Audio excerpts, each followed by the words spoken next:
भागवत भगवान की है आरती, पापियों को पाप से है तारती। श्री भागवत भगवान की है आरती, पापियों को पाप से है तारती। श्री भागवत भगवान की है आरती, पापियों को पाप से है तारती। श्री भागवत भगवान की है आरती, पापियों को पाप से है तारती।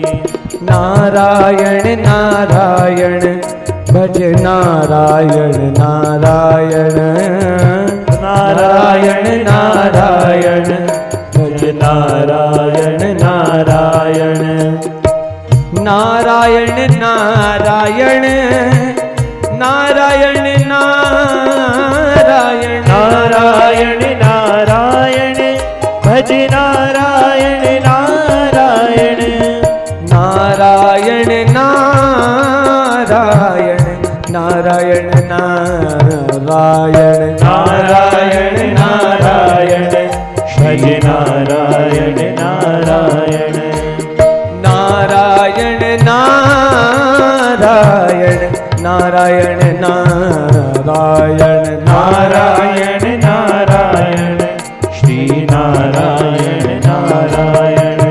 ये मधुर बोल जग बंद खोल, सन्मार्ग बताने वाला, बिगड़ी को बनाने वाला।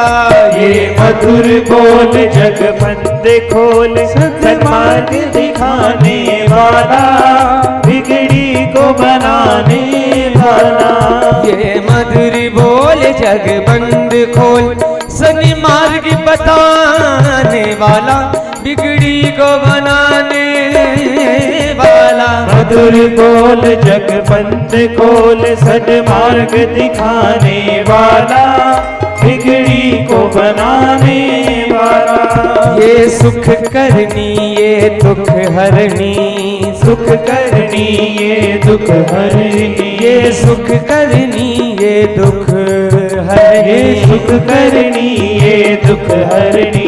ये प्रभु महिमा की आरती, पापियों को पाप से तारती। श्री भागवत भगवान की है आरती, पापियों को पाप से है तारती। श्री नारायण नारायण नारायण नारायण, श्री नारायण नारायण नारायण नारायण, भज नारायण नारायण भज नारायण नारायण नारायण भज नारायण नारायण, भज नारायण नारायण नारायण नारायण नारायण नारायण भज नारायण नारायण। श्री नारायण नारायण नारायण नारायण, नारायण नारायण भज नारायण नारायण, भज नारायण नारायण नारायण नारायण नारायण नारायण भज नारायण नारायण।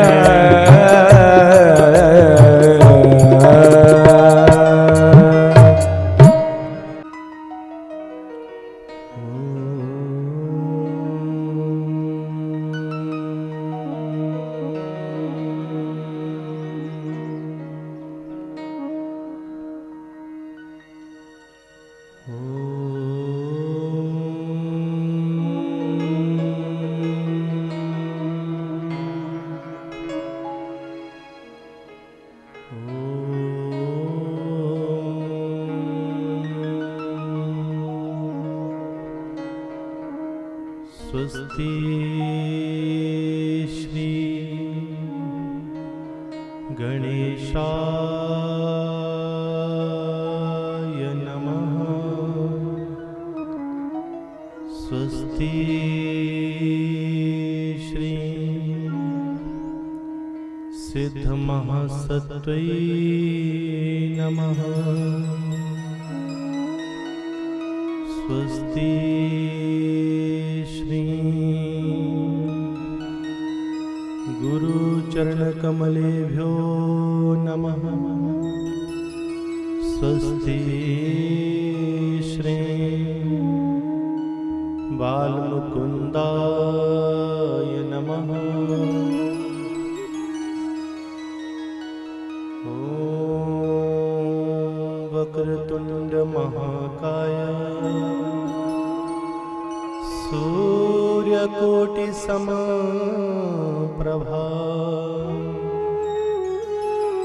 निर्विघ्नं कुरु मे देव सर्वकार्येषु सर्वदा। गुरुर्ब्रह्मा गुरुर्विष्णु गुरुर्देवो महेश्वरा गुरुर्साक्षात् परं ब्रह्म तस्मै श्री गुरुवे नमः। ॐ आदौ राम तपोवनादिगमनं हृत्वा मृगकाञ्चनं वैदेहि हरणं जटायुमर्णं सुग्रीवसम्भाषणं वाली निग्रहणं समुद्रतरणं लंकापुरी दाहनं पश्चाद् रावण कुंभकर्ण हननम् एतद्विश्य रामायणम्। आदौ देवकी देवगर्भजननम् आदौ देवकी देवगर्भजननम् गोपगृहे वर्धनम् मायापूतन जीवतापहरणम् गोवर्धनोद्धारणम् कंसाच्छेदन कौरवादिहननम् कुन्तीसुतपालनम् एतद् भागवतं पुराण कथितं श्रीकृष्ण लीलामृतम्।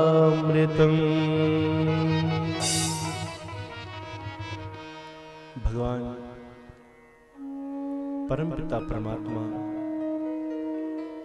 निराकार ईश्वर जिनके महाअवतार श्री कृष्ण लाल जी की पावन रसमयी इस ज्ञान गंगा के बीच में हम सभी निरंतर गोता लगा रहे हैं। उनके प्रेम की ये गाथा, उनके प्रेम का ये स्वरूप, उनके ही सर्वांग देह सर्वांग विग्रह का ये स्वरूप जिसे महर्षि वेदव्यास जी ने अपने शब्दों के द्वारा अलंकृत किया है। और आज इस पावन कथामृत के सप्तम दिन में हम प्रवेश कर रहे हैं। भगवान की अनंत लीलाओं को हमने देखा, किस प्रकार भगवान श्री कृष्ण समस्त गोपिकाओं को प्रेम के सूत्र में बांधते हैं, कैसे उनके हृदय की गति को मानो अपने प्रेम से गतिवान करते हैं। हर दिल के बीच में, हर धड़कन के बीच में, रग रग के बीच में वो कृष्ण नाच रहा था। और जब ये गोपिकाएं, जब ये ब्रज गोपियां, ब्रज गोप, ये कण कण, ये पत्ता पत्ता जब उसके नाम से आनंदित हो रहा था और उसके उस नाम के बिना, उसके दर्शन के बिना जब जीना बिल्कुल असंभव हो चुका था, मानो वो सभी भगवान कृष्ण के आदी हो गए थे। तो उस समय उनकी उस आदत को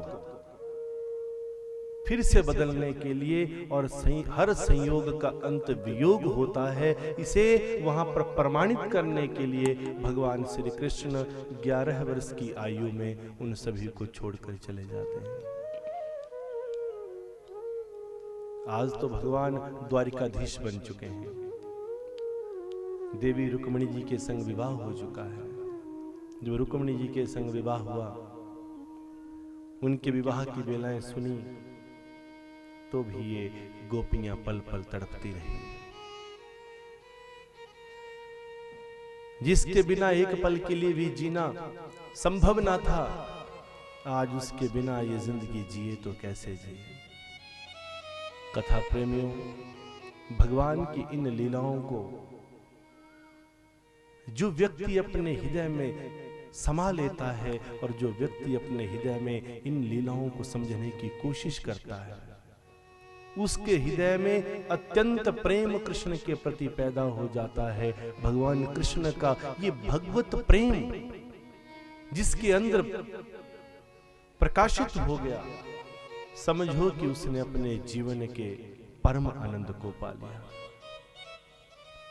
जैसे ये गोपियां कृष्ण के प्रेम में, उसकी विरह में, उसकी याद में तड़पती थी, वैसी ही तड़प अगर हम सबके अंदर उस परमात्मा के लिए आ जाए, तो समझ लेना कि वही पल कृष्ण के प्रेम का और उसके दीदार का पल है। भगवान कृष्ण के मित्र उद्धव आदि का जैसे बार बार कृष्ण से पूछना, कृष्णा तुम किसे याद करते रहते हो? भगवान बार बार कहते थे, मैं तो केवल और केवल अपनी गोपिकाओं को याद करता हूं। कृष्ण कहते हैं, उद्धव चाहे आप मुझे कितना भी प्रेम करें, चाहे मुझे कितने भी प्रेमी मिल जाएं, परंतु वो प्रेम जो गोपिकाओं ने मुझे दिया है, वो प्रेम मुझे कोई नहीं दे सकता।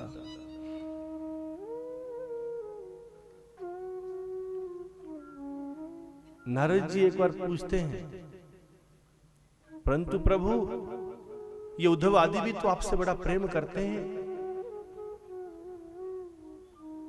तो भगवान कृष्ण बोले, मुझसे ये भी प्रेम करते हैं, वो भी प्रेम करते हैं, सब प्रेम करते हैं, परंतु फिर भी गोपियां जो मुझे प्रेम करती हैं, वैसा प्यार मुझे कोई नहीं कर सकता।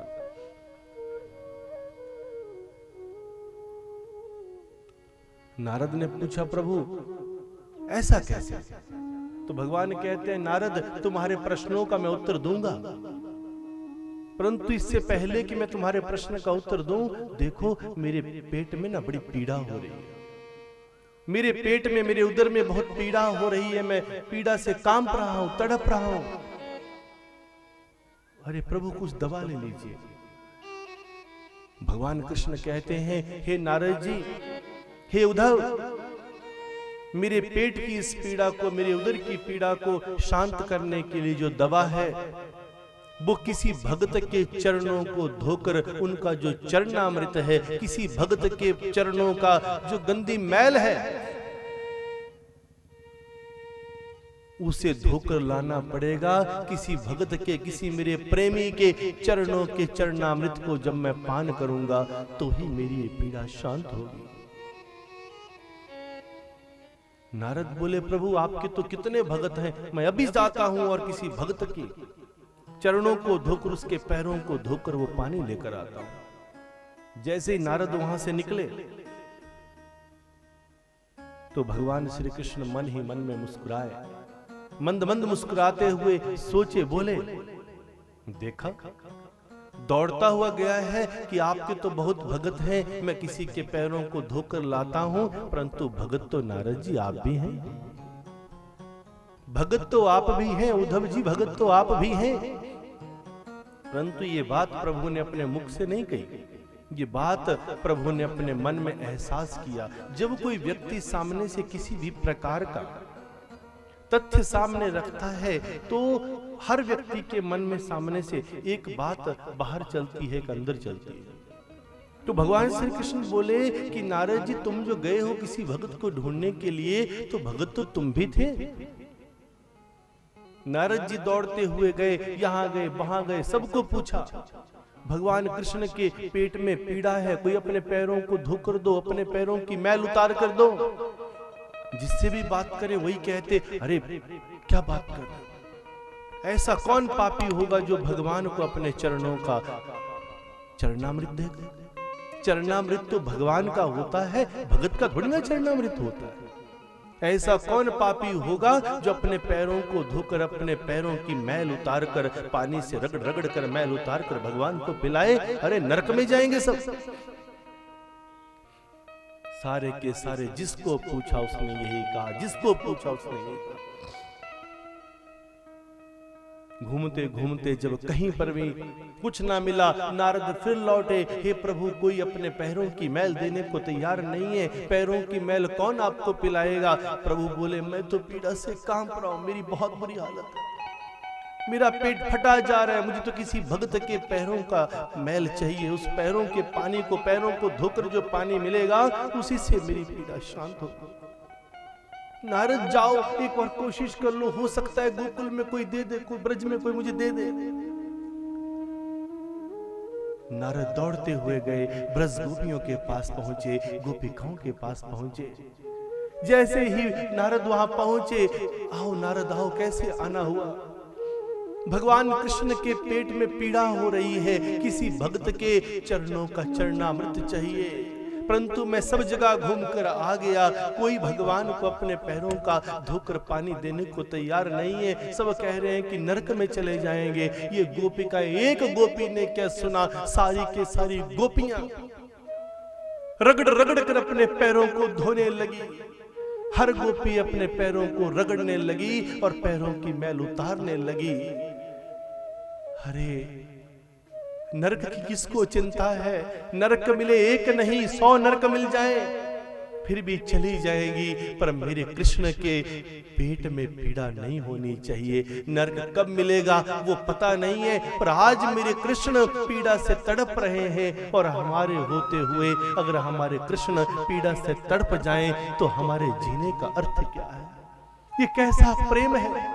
उसके प्रेम में नरक मिल जाए, हम मर जाएं, सड़ जाएं, डूब जाएं, चाहे हम ऐसे कुंभी आदि नरकों में हम ऐसे चले जाएं कि कई सहस्त्रों वर्ष तक हम नरकों में जी लेंगी, पर हम अपने श्याम को एक पल के लिए भी तड़पता हुआ नहीं देख सकती। जब गोपिकाओं ने अपने पैरों को रगड़ रगड़ कर अपने पैरों की मैल उतारी, पानी धो धो कर दिया, नारद उस पानी को लेकर पहुंचे। लीजिए प्रभु। आज नारद की नजरें झुक गई। प्रभु ने वो चरणामृत अपने पास पकड़ा, उसे माथे से लगाया, अपने दिल से लगाया। नारद बोले, प्रभु पान कर जाइए, आपकी पीड़ा शांत हो जाएगी। प्रभु बोले, नारद पीड़ा किसे थी? पीड़ा थी किसे? मैं तो केवल और केवल आपके प्रश्न का उत्तर देना चाहता था, सीधे समझाता तो तुम कभी ना मानते, इसलिए मैंने तुम्हें यह दिखाया कि वो गोपी जो नरक की भी चिंता नहीं करती है मेरे प्रेम में। तुम्हारे पूरे के पूरे किस किस को तुमने पूछा? पूरे गांव में, गली में, शहर में, नगर में हर व्यक्ति को तुमने पूछा, किसी ने अपने पैरों को धोकर पानी नहीं दिया, मेरी गोपियों ने ही दिया है। ये तुम्हारे प्रश्न का उत्तर है कि प्रेम की जो पराकाष्ठा है। प्रेम ये नहीं देखती माताओं कि मेरा अंजाम क्या होगा। प्रेम में कभी शर्तें नहीं होती। Love is unconditional. प्रेम में शर्त नहीं है, मेरे लिए क्या अच्छा है, मेरे लिए क्या बुरा है, मेरा अच्छा होगा कि बुरा होगा, ये प्रेम में देखा नहीं जाता। प्रेम की पराकाष्ठा क्या है? बस मेरे प्रेमी को चोट ना पहुंचे, मेरे प्रेमी को चोट ना पहुंचे, चाहे हम किसी से भी प्रेम करते हो। प्रेम की पराकाष्ठा। तब भगवान कृष्ण के इस सुंदर दृष्टांत को देखकर आज नारद की आंखें भी रोने लगी, उद्धव की आंखें रोने लगी। आज उद्धव भगवान को पूछकर गोपिकाओं को जाकर कहते हैं, गोपिकाओं वो तुम्हें बड़ा याद करता है, तुम भी उसके लिए रोती रहती हो, जो तुम्हें छोड़कर चला गया तुम उसे उसके लिए क्यों रोती रहती हो? भगवान को पाना है तो ध्यान करो, ज्ञान करो, साधना करो, मंत्र जाप करो। गोपिकाओं ने कहा, हे उद्धव ये ज्ञान की पोथी हमें मत सुनाना। गोपिकाओं ने एक ही शब्द कहा, उद्धव ध्यान से सुनना, हम प्रेम दीवानी है, वो प्रेम दीवाना। हम प्रेम दीवानी है, वो प्रेम दीवाना। हम प्रेम दीवानी है, वो प्रेम दीवाना। हम प्रेम दीवानी है, वो प्रेम दीवाना।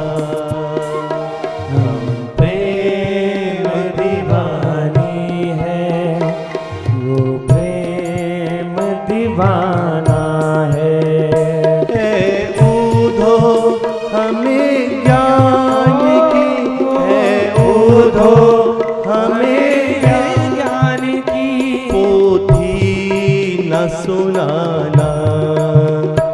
हम प्रेम दीवानी है, वो प्रेम दीवाना है।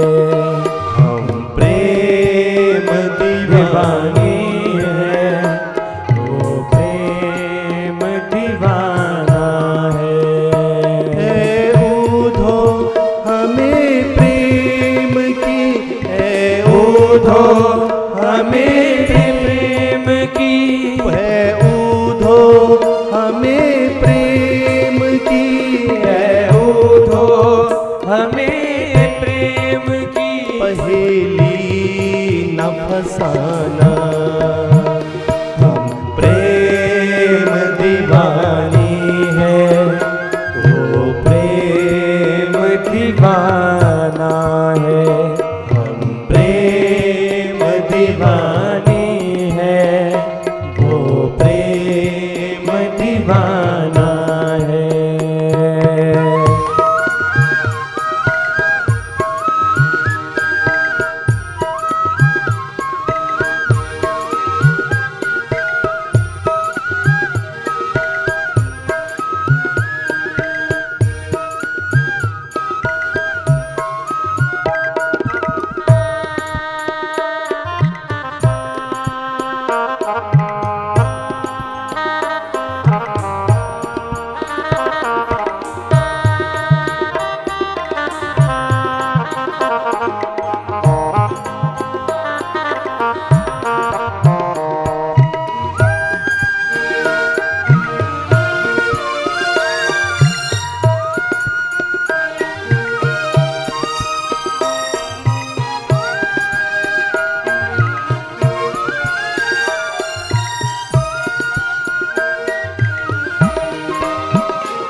तन मन जीवन श्याम का, श्याम हमारा काम। तन मन जीवन श्याम का, श्याम हमारा काम। रोम रोम में राम रहा, वो मत वाला श्याम। रोम रोम में रम रहा, वो मत वाला श्याम। इस तन में अब योग नहीं, इस तन में अब योग नहीं, नहीं कोई ठिकाना। हम प्रेम दीवानी है, वो प्रेम दीवाना है। हम प्रेम दीवानी है, वो प्रेम दीवाना है। ऊधो हमें ज्ञान की है, ऊधो हमें ज्ञान की है, ऊधो हमें ज्ञान की है, ऊधो हमें ज्ञान की पोथी न सुनाना। हम प्रेम दीवानी है, वो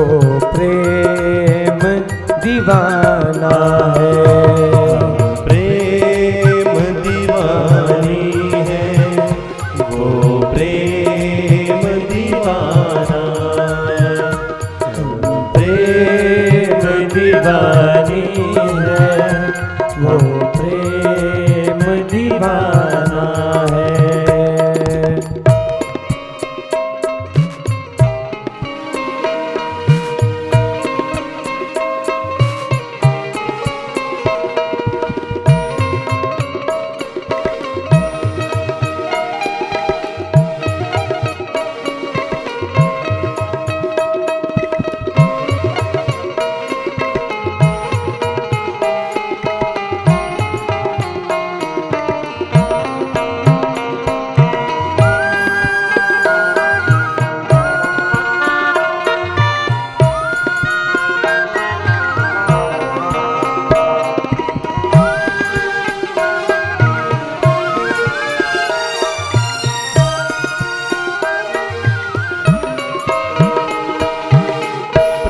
डोर से बंध रहा जीवन का संयोग, प्रेम डोर से बंध रहा जीवन का संयोग।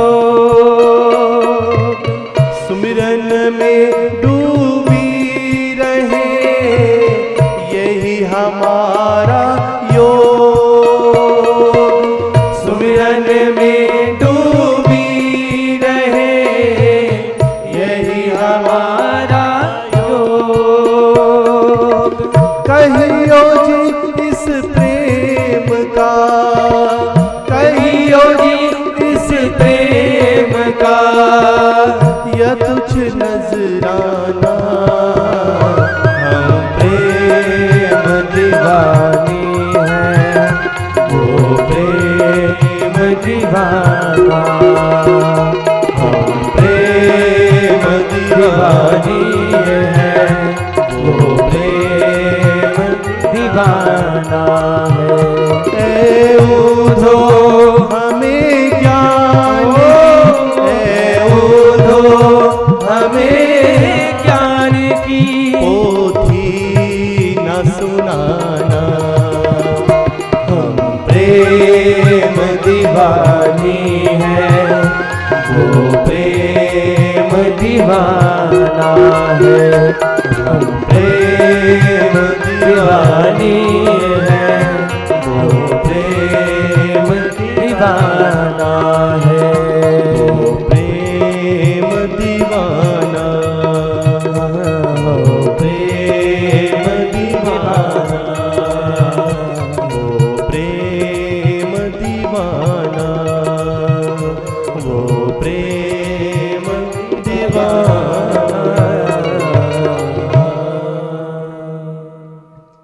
हम प्रेम दीवानी है, वो प्रेम दीवाना। हम प्रेम दीवानी है, वो प्रेम दीवाना। ए ऊधो हमें ज्ञान की पोथी न सुनाना। ज्ञान हम नहीं जानते, कैसे भगवान को पाते हैं ज्ञान हम नहीं जानते। हम तो केवल एक ही बात जानते हैं कि हम प्रेम दीवाने हैं। कैसे उसे पाते हैं हमें पता नहीं। पल पल पल पल पल पल तड़फते हुए बिलखते हुए ये गोपिकाएं जिन श्याम के लिए हर पल रोती रहती थी, परंतु गोपिकाएं कभी श्याम के सामने नहीं रोई। गोपिकाएं हर पल रोती थी पर कभी श्याम के सामने ना रोई। उद्धव बोले जब इतना रोती हो जाओ श्याम के पास जाकर कहो कि हम तुमसे इतना प्रेम करते हैं। इतना रोती हो तो श्याम के सामने जाते क्यों नहीं हो? तब गोपिकाएं कही हे उद्धव हम जाएं तो कैसे जाएं? अगर हम कृष्ण के सामने जाकर रोएंगी तो वो कृष्ण भी हमारे प्रेम में हमारे आंसुओं को देखकर रोएंगे और हम कभी अपने कृष्ण को रोता हुआ देख नहीं सकती, इसलिए हम उसके सामने रो भी नहीं सकती। आखिर भगवान गोपिकाओं से दूर चले गए हैं। उद्धव बोले तुमसे दूर चले गए। गोपियों ने कहा कभी गलती से जुबान पर ये बात मत कहना कि कृष्ण चले गए। कहां चले गए ये कृष्ण? जो हमारा प्रेमी होता है वो कभी हमसे दूर जाता है क्या? जब सूरदास के कृष्ण जाने लगे, वहां छुड़ाने लगे, सूरदास बिल्कुल पतले थे, कृष्ण कद काठी थे, हट्टे कट्टे थे। सूरदास जब पुकार रहे थे, 7 महीना हो गया बिस्तर पर पड़े हुए।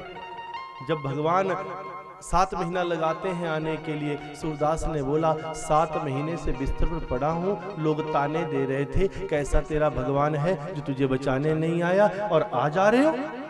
मुझसे ये भी नहीं पूछा कि आप कैसे हो। 7 महीने से बिस्तर पर पड़ा हूं, बीमार पड़ा हूं।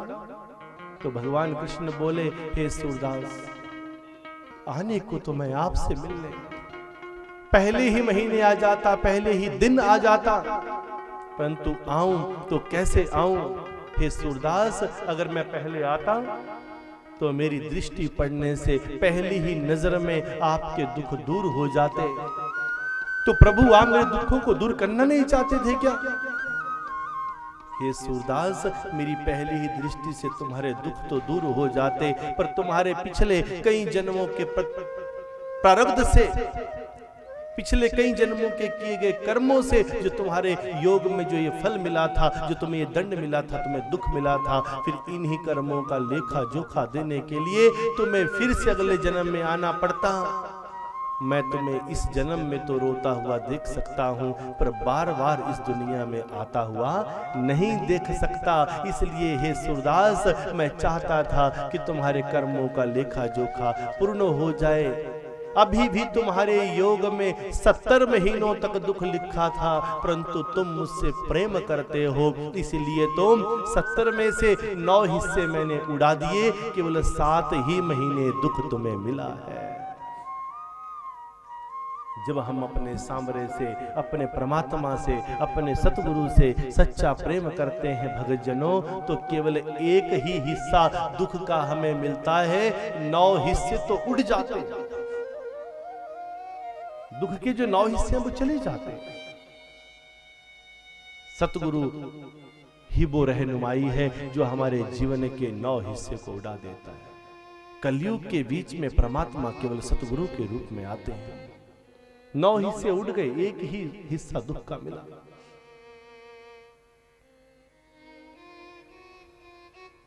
तब गोपियों ने कहा, गलती से अपनी जुबान से ये दूसरी बार मत कहना कि कृष्ण हमें छोड़कर चले गए हैं, कृष्ण हमें छोड़कर कहीं नहीं गए हैं, वो हर पल हमारे दिल में बसे हैं। तब सूरदास ने जो कृष्ण को कहा था, हे कृष्णा, जो कृष्ण चलने लगे, सूरदास बोले आने के लिए 7 महीने लगाए और जाने के लिए अभी 7 मिनट भी नहीं लगाए, पहले चल पड़े।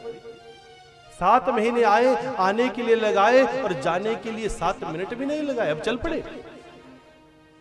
तो सूरदास रो रो कर भगवान से बोले। सूरदास ने बाह पकड़ी, कृष्ण अपनी बाह खींच रहे थे। सूरदास बिल्कुल लड़खड़ा गए थे, बीमार पड़े थे 7 महीने से, उनके हाथों में इतनी शक्ति नहीं थी कि वो कृष्ण की बाह पकड़ पाए। जब कृष्ण चलने लगे तो सूरदास ने रो रो कर कहा, बाह छुड़ाए जात हो,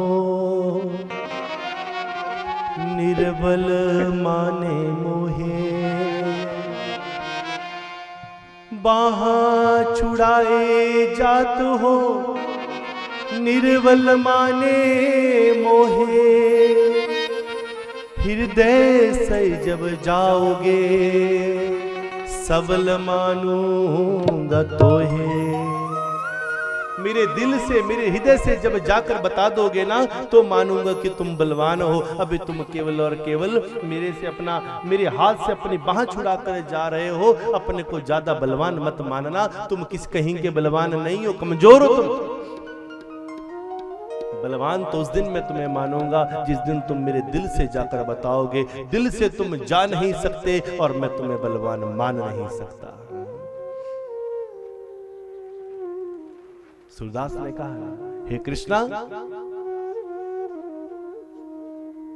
मैं तुम्हें अपने दिल से निकाल दूं, ये हो नहीं सकता, और तुम मेरे दिल से निकल जाओ, ये मैं होने नहीं दूंगा।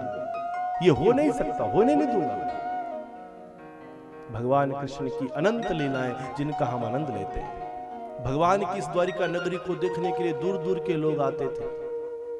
सतराजित नाम का एक सेठ था, उसके पास एक मणि थी जिसमें 100 मण सोने के समान तेज था। उस मणि को अपने गले में पहनकर सतराजित सेठ भगवान कृष्ण से मिलने गया। नमस्ते वासुदेवाय नमः संकर्षणाय च प्रद्युम्न अनिरुद्धाय सांत्वातपतये नमः। 100 मण सोने के समान तेज वाली मणि को अपने गले में पहनकर सतरहित सेठ भगवान कृष्ण से मिलने गए। भगवान ने सेठ का बड़ा सत्कार किया। जब मणि देखी भगवान मजाक में बोले, ऐसी मणि तुम्हारे राजाओं के गले में क्या करनी है, मणि हमें दे दो। तुम तो एक सेठ हो, हमारे जैसे जो अधिपति हैं, द्वारिकाधीश हैं, राजा महाराजा हैं, जो बड़े राजा हैं, उनके गले में ऐसी शोभा देती है। तुम तो छोटे मोटे एक सेठ हो, छोटे मोटे एक राजा हो। ऐसा करो, अपनी ये मणि हमें दे दो। सेठों के गले में कैसी मणि? सेठ सोचे मुझसे मणि मांग ली, सेठ वहां से चुपके से निकल लिया। बस अगले दिन सत्राजित सेठ के छोटे भाई प्रसेन ने उसी मणि को गले में पहना, जंगल में शिकार करने गया।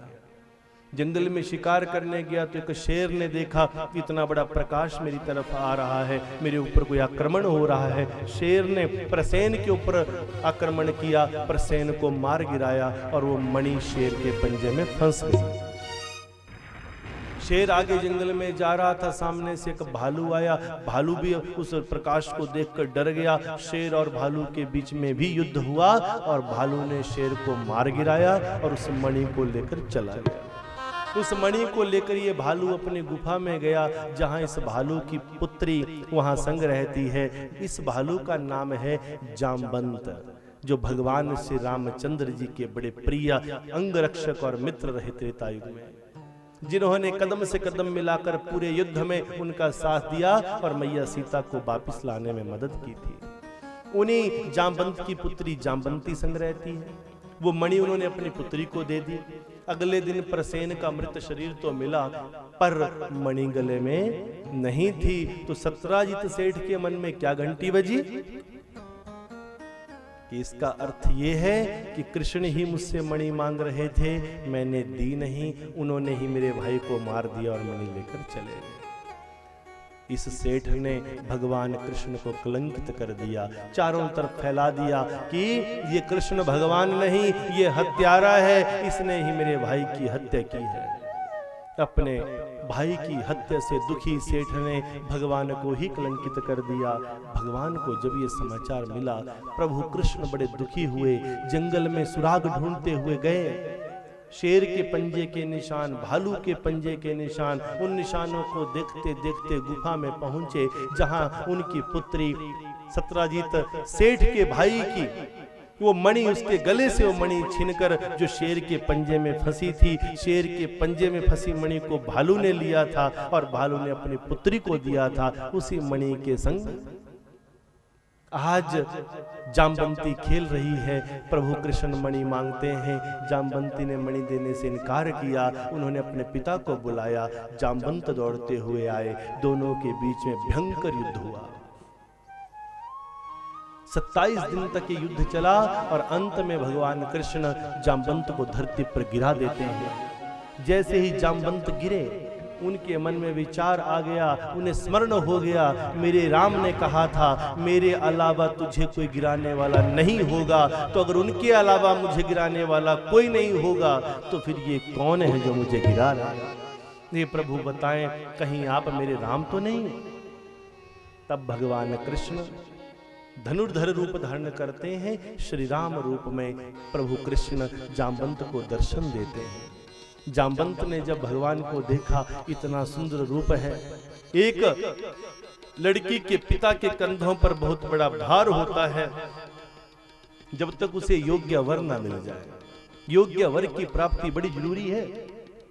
अगर योग्य वर मिल जाए तो पिता चैन की सांस लेता है। जामवंत बोले, हे प्रभु, मेरी पुत्री का अभी विवाह नहीं हुआ है, मेरी जीवात्मा को शांति दीजिए, मुझे सुकून दीजिए, मेरे हृदय को शांति दीजिए, मेरी पुत्री को स्वीकार कर लीजिए। भगवान बोले, मैं कैसे लेकर चले जाऊं अपने संग? नहीं प्रभु, मेरी पुत्री को अपनी अर्धांगिनी स्वीकार कीजिए। तब कथा प्रेमियों, जामवंत की आत्मा की शांति के लिए, उनके हृदय के संताप को मिटाने के लिए भगवान कृष्ण जामवंती से विवाह करते हैं। जामवंती मणि को संग लेकर, कन्हैया को संग लेकर सेठ के पास गई। सेठ साहब, आपके भाई को मेरे पति ने नहीं मारा, ऐसे ऐसे ऐसी ऐसी घटना घटी थी। तो सत्यराजित सेठ को बड़ा दुख हुआ और उसने भी उस कलंक को मिटाने के लिए कि मैं क्या करूं, मेरे पास एक ही विकल्प है कि अगर मैं अपनी पुत्री का विवाह इनसे कर दूं तो ही दुनिया मानेगी कि ये मेरे भाई के हत्यारे नहीं है, अन्यथा तो चाहे चीख चीख कर बोल दूं कोई विश्वास करने वाला नहीं है। एक ही विकल्प है, क्योंकि कोई भी पिता इस दुनिया में ऐसा नहीं हो सकता जो अपने भाई के हत्यारे से ही अपनी पुत्री का विवाह कर दे।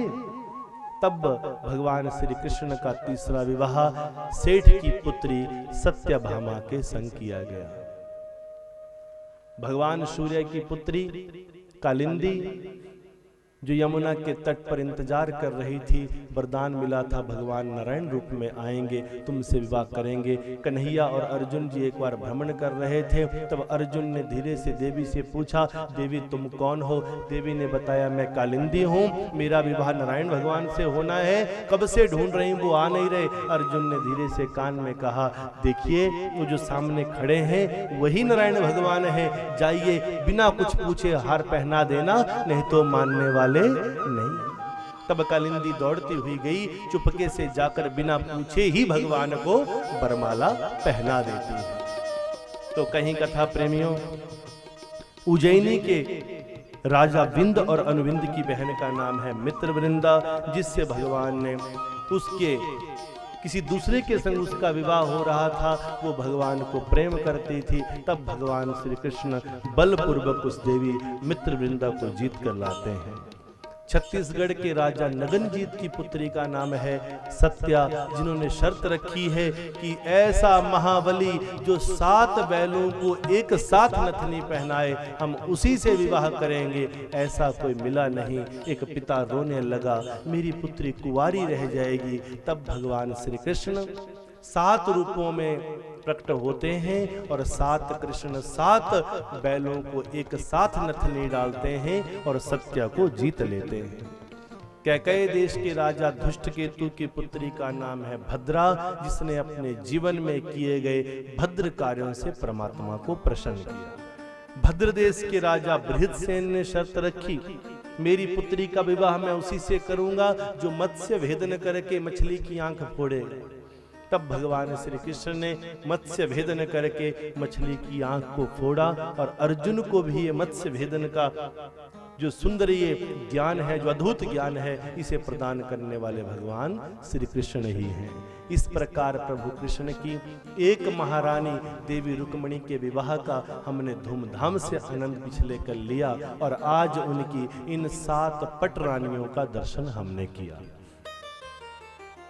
कुल विवाह भगवान के 16,108 हुए हैं, अभी 8 ही विवाह हुए हैं, 16,100 बाकी। आप कह रहे हैं 1 घंटे में कथा विश्राम दे दो, यहाँ तो बड़ा मुश्किल चला जाएगा। एक एक विवाह को अगर हम 1-1 मिनट भी दें तो 16,100 विवाह अभी बाकी हैं। तो 16,100 विवाहों को अगर 1-1 मिनट भी हम दें तो अगर आप तसल्ली से घर में जाकर कैलकुलेट करेंगे, इसे अगर आप दिनों में परिवर्तित करेंगे तो लगभग 11.25 दिन बनते हैं। कितने बनते हैं? 11.25 दिन बनते हैं महाराज। अब बताइए 1 बजे कैसे कथा को विश्राम दे दें? तो 11.25 दिन चाहिए। 1-1 मिनट अगर हम देते हैं, दे दिए जाए 1-1 मिनट, 1-1 मिनट काफी है ना? बहुत बढ़िया। भगवान के विवाह को केवल 1 मिनट और अपने विवाह को तो 5 दिन भी कम। अपने विवाह को तो 5 दिन भी कम है, भगवान के विवाह को केवल 1 मिनट। 16,100 राजकन्याओं को अपहरण करूंगा, उनके संग एक साथ विवाह करूंगा, ऐसा संकल्प भौमासुर नाम के एक दैत्य ने लिया। जहां भी कोई सुंदर कन्या दिखती, उसी को चोरी करके, किडनैप करके, अपहरण करके ले जाता था और उन देवियों को एक जंगल के बीच में छुपा कर रखता था। पर नियम का इतना पक्का था कि कभी उन देवियों की तरफ मुंह उठाकर देखा भी नहीं, नजर उठाकर ताका नहीं, और तो और स्पर्श तो बड़े दूर की बात, उन देवियों की तरफ कभी देखा भी नहीं। तो कथा प्रेमियों, 16,100 राजकन्याओं का अपहरण, और वो 16,100 राजकन्याएं आज 16,100वीं आखिरी राजकन्या को लेकर आया। अब ये सारी के सारी राजकन्याएं एक साथ मिलकर भगवान को पुकारने लगी, एक साथ मिलकर भगवान को पुकारने लगी, हे प्रभु हमें बचाइए, हम इस दैत्य के संग रह नहीं सकती, अब ये हमारे संग विवाह कर लेगा। प्रभु कृष्ण को पुकारा, हे कृष्णा आओ। भगवान श्री कृष्ण प्रसन्न हुए, प्रकट हुए, और भगवान श्री कृष्ण ने भौमासुर नाम के दैत्य का अंत किया। अंत हुआ, 16,100 राजकन्याओं को कारागार से मुक्त किया, और आज कहा जाओ अपने अपने घर चली जाओ। जैसे भगवान ने कहा जाओ अपने अपने घर चली जाओ, तो वो 16,100 राजकन्याएं रोने लगी, रो रो कर कहने लगी, हे श्याम आप कहते हो घर चले जाओ, घर जाएं तो कैसे जाएं? कृष्णा, पूरी दुनिया के सामने हम नजरें मिलाएं तो कैसे मिलाएं? पूरी दुनिया जानती है कि भौमासुर दैत्य हमें अपहरण करके ले गया था। अरे दुनिया ने तो माता सीता को नहीं छोड़ा। जब माता सीता विवश होकर, जिसका किडनैपिंग हो गई, अपहरण हो गया, जब देवी सीता की किडनैपिंग हुई तो और वापिस वो आए, तो एक धोबी का ताना सुनकर मर्यादा पुरुषोत्तम राम ने ही सीता को त्याग दिया था। तो हमारे पति कौन होंगे जो हमें स्वीकार करेंगे? हे प्रभु, केवल आप ही एकमात्र अकेले हैं जो जानते हैं कि भौमासुर ने कभी हमें स्पर्श भी नहीं किया है। इसलिए हे कृष्णा, हमें अपनी शरण दो, हमें अपने संग लेकर जाओ। भगवान बोले, क्या बात कर रही हो? एक हुए दो हुए में पहले चक्कर में पड़ा, दूसरों को सुख देते देते 8वीं बात तो पहले हो ली। अब 16,100 को कहां लेकर जाऊं? लोग क्या कहेंगे? लोग कहेंगे पता नहीं रखेल रखी हुई, मैं कहां लेकर जाऊं? तो ये राजकन्या रोने लगी, हे कृष्णा कुछ भी करो, कैसे भी लेकर जाओ। वचन देती हैं तुमसे कुछ नहीं मांगेंगी, कुछ नहीं चाहेंगी, पर हमें अपने संग लेकर चलो। ये गोपी भाव आज इनके अंदर पैदा हो गया है। इतनी वो गोपियां भी ना रोई होंगी जितनी आज 16,100 आज रोने लगी, और कहा, हे कृष्णा हमें अपना नाम दे दो। बस रो रो कर आंखों से अश्रु बहाती हुई कृष्ण नाम से उस विरह को धारण करती हुई ये 16,100 राजकन्या रोने लगी, और कैसे श्याम को पुकारने लगी। पकड़ लो बाह गिरधारी, नहीं तो छूट जाएगी। पकड़ लो बाह गिरधारी, नहीं तो छूट जाएगी। पकड़ लो बाह गिरधारी, नहीं तो छूट जाएगी। पकड़ लो हाथ गिरधारी, नहीं तो छूट जाएगी।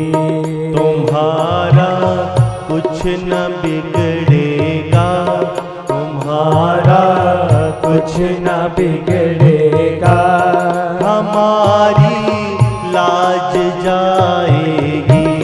पकड़ लो बाह गिरधारी, नहीं तो छूट जाएगी। प्रेम से भाव से अपनी बाह भगवान की तरफ कीजिए, दोनों बाहों पर कर दीजिए, कन्हैया मेरी बाह को पकड़ लीजिए।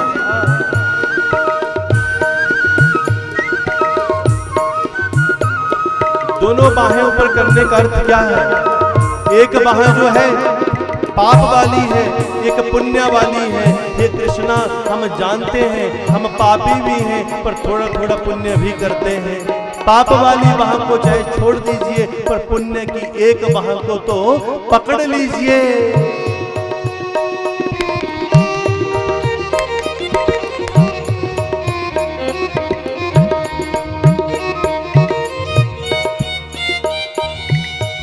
श्याम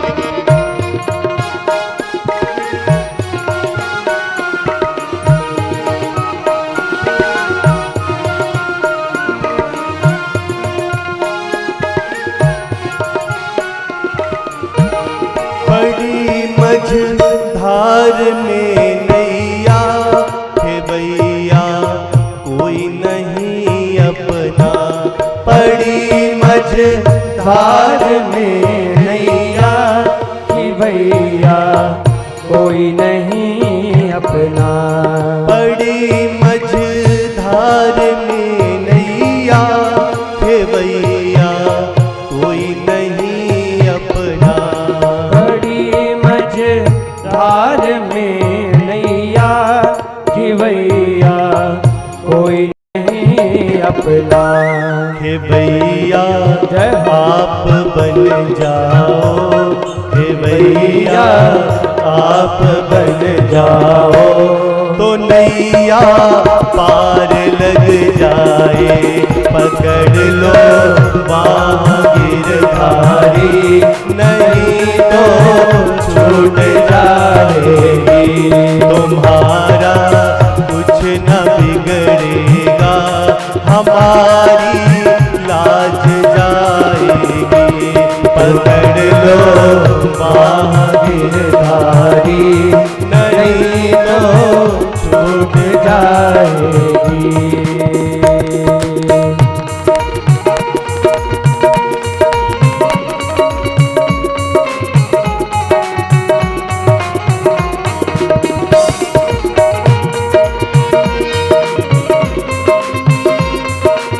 राधे दोनों हाथों पर ताली बजाने में शर्म नहीं, खुले दिल से।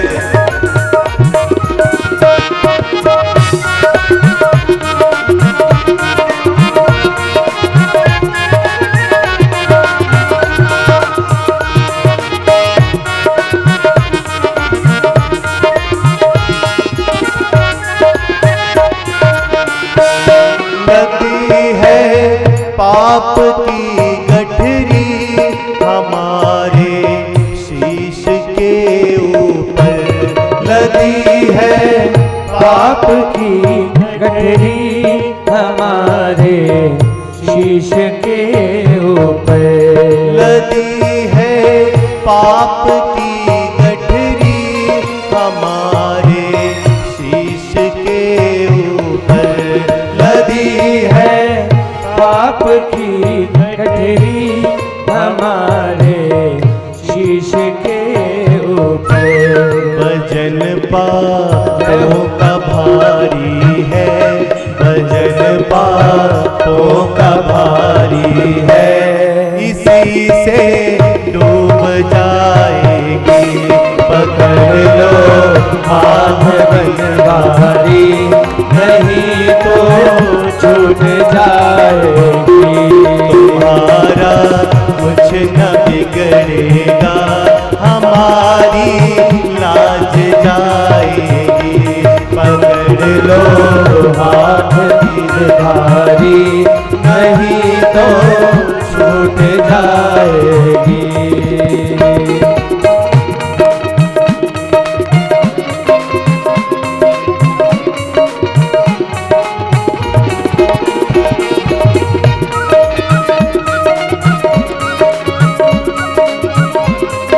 राधे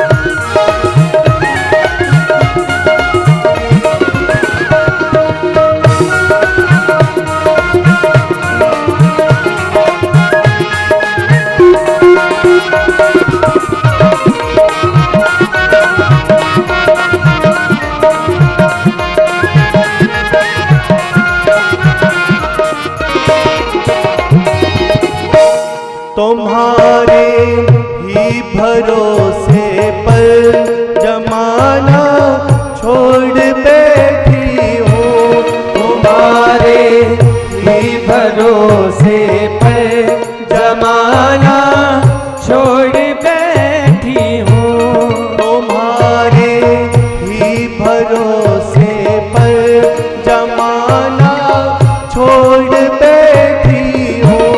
तुम्हारे ही भरोसे पर जमाना छोड़ बैठी हूँ।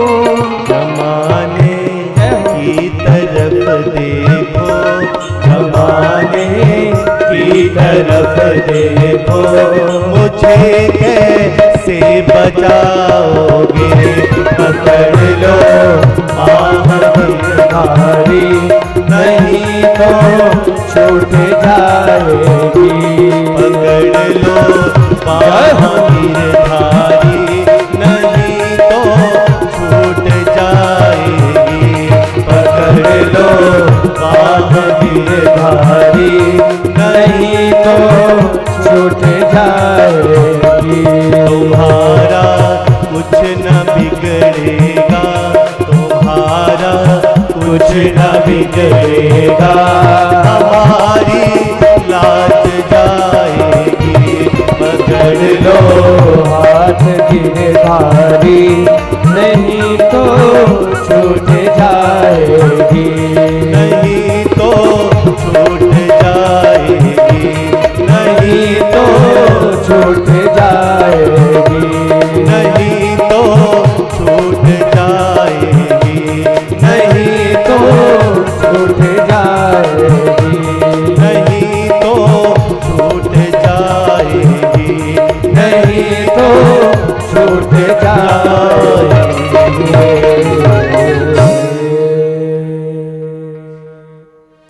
पकड़ लो बाह गिरधारी, नहीं तो छूट जाएगी।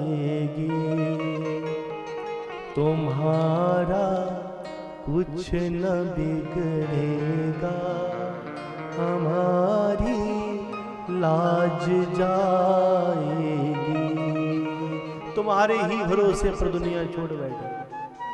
हे श्याम सुंदर, अब कोई हमारा हाथ पकड़ने वाला नहीं है। तब 16,100 राजकन्याएं जो कृष्ण के प्रेम में रोने लगी, बिलखने लगी। हे श्याम, तुम्हारे बिना अब हमारा कोई नहीं। कृष्णाय वासुदेवाय देवकी नंदनाय च नंद गोप कुमाराय गोविंदाय नमो नमः। श्री राधा मेरी स्वामिनी, हम राधे को दास, जन्म जन्म मोह दीजिए, श्री चरणन में वास। हे कृष्णा, हम जानते हैं आप ही राधा हैं, आप ही कृष्ण हैं, आप ही हमारी स्वामिनी हैं, आप ही स्वामी हैं। हमें अपने चरणों में स्थान दीजिए। तब भगवान श्री कृष्ण 16,100 मंडपों में 16,100 इन राजकन्याओं को नथनियां पहनाते हैं और 16,100 विवाह एक साथ होते हैं। भगवान के 16,108 कुल विवाह हुए हैं, परंतु एक भी विवाह भगवान ने अपनी खुशी का, अपनी पसंद का या अपने कारण नहीं किया, मात्र केवल दूसरे के कल्याण के लिए ही किया है। कथा प्रेमियों, भगवान की इन अनंत लीलाओं का पार हर कोई नहीं पा सकता, परंतु भगवान कैसी कैसी लीलाएं दिखा रहे हैं कि कभी कभी दीपक के तले में भी अंधेरा हो जाता है। भगवान कृष्ण की दूसरी पत्नी का नाम है जाम्बंती, और जाम्बंती के माध्यम से एक पुत्र हुए सांब। पिंडारक तपोभूमि में आज भगवान कृष्ण के गुरु दुर्वासा ऋषि जी आए हैं।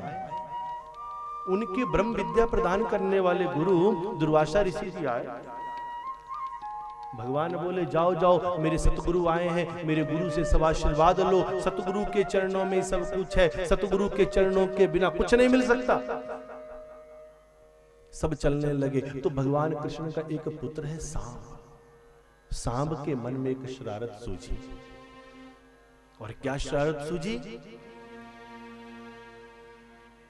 कि मैं जरा जाकर देखूं कि मेरे पिता कृष्ण कहते हैं कि ये गुरु ऐसा होता है, गुरु वैसा होता है, संतों के चरणों की किस प्रकार से हमारे पिता कृष्ण बार बार महिमा गाते हैं।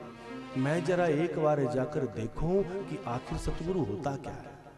तो कृष्ण पुत्र सांब ने अपने पेट के ऊपर एक लोहे का मूसल, लोहे का टुकड़ा बांधा, एक पैंदा तसले की तरह गोल, उस लोहे के पैंदे को अपने पेट के ऊपर बांधा और स्त्रियों की तरह कपड़े पहने, देवियों की तरह, नारियों की तरह कपड़े पहने और उन कपड़ों को धारण करके, स्त्री रूप धारण करके सांब जाते हैं और दुर्वासा ऋषि के चरणों में प्रणाम किया, घूंघट डालकर, गुरुदेव जरा देखना इस गर्भ से क्या जन्म लेगा।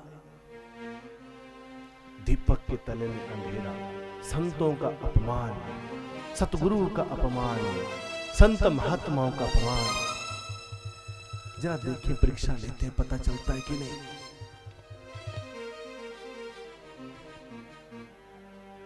जैसे ही भगवान श्री कृष्ण के पुत्र ने पूछा, गुरुदेव चुप रहे, कुछ ना बोले। एक बार पूछा, दो बार पूछा, तीन बार पूछा, अब तो गुरुदेव को छेड़ने लगे, बताओ ना गुरुदेव, बताओ इस स्त्री के गर्भ से क्या जन्म लेगा।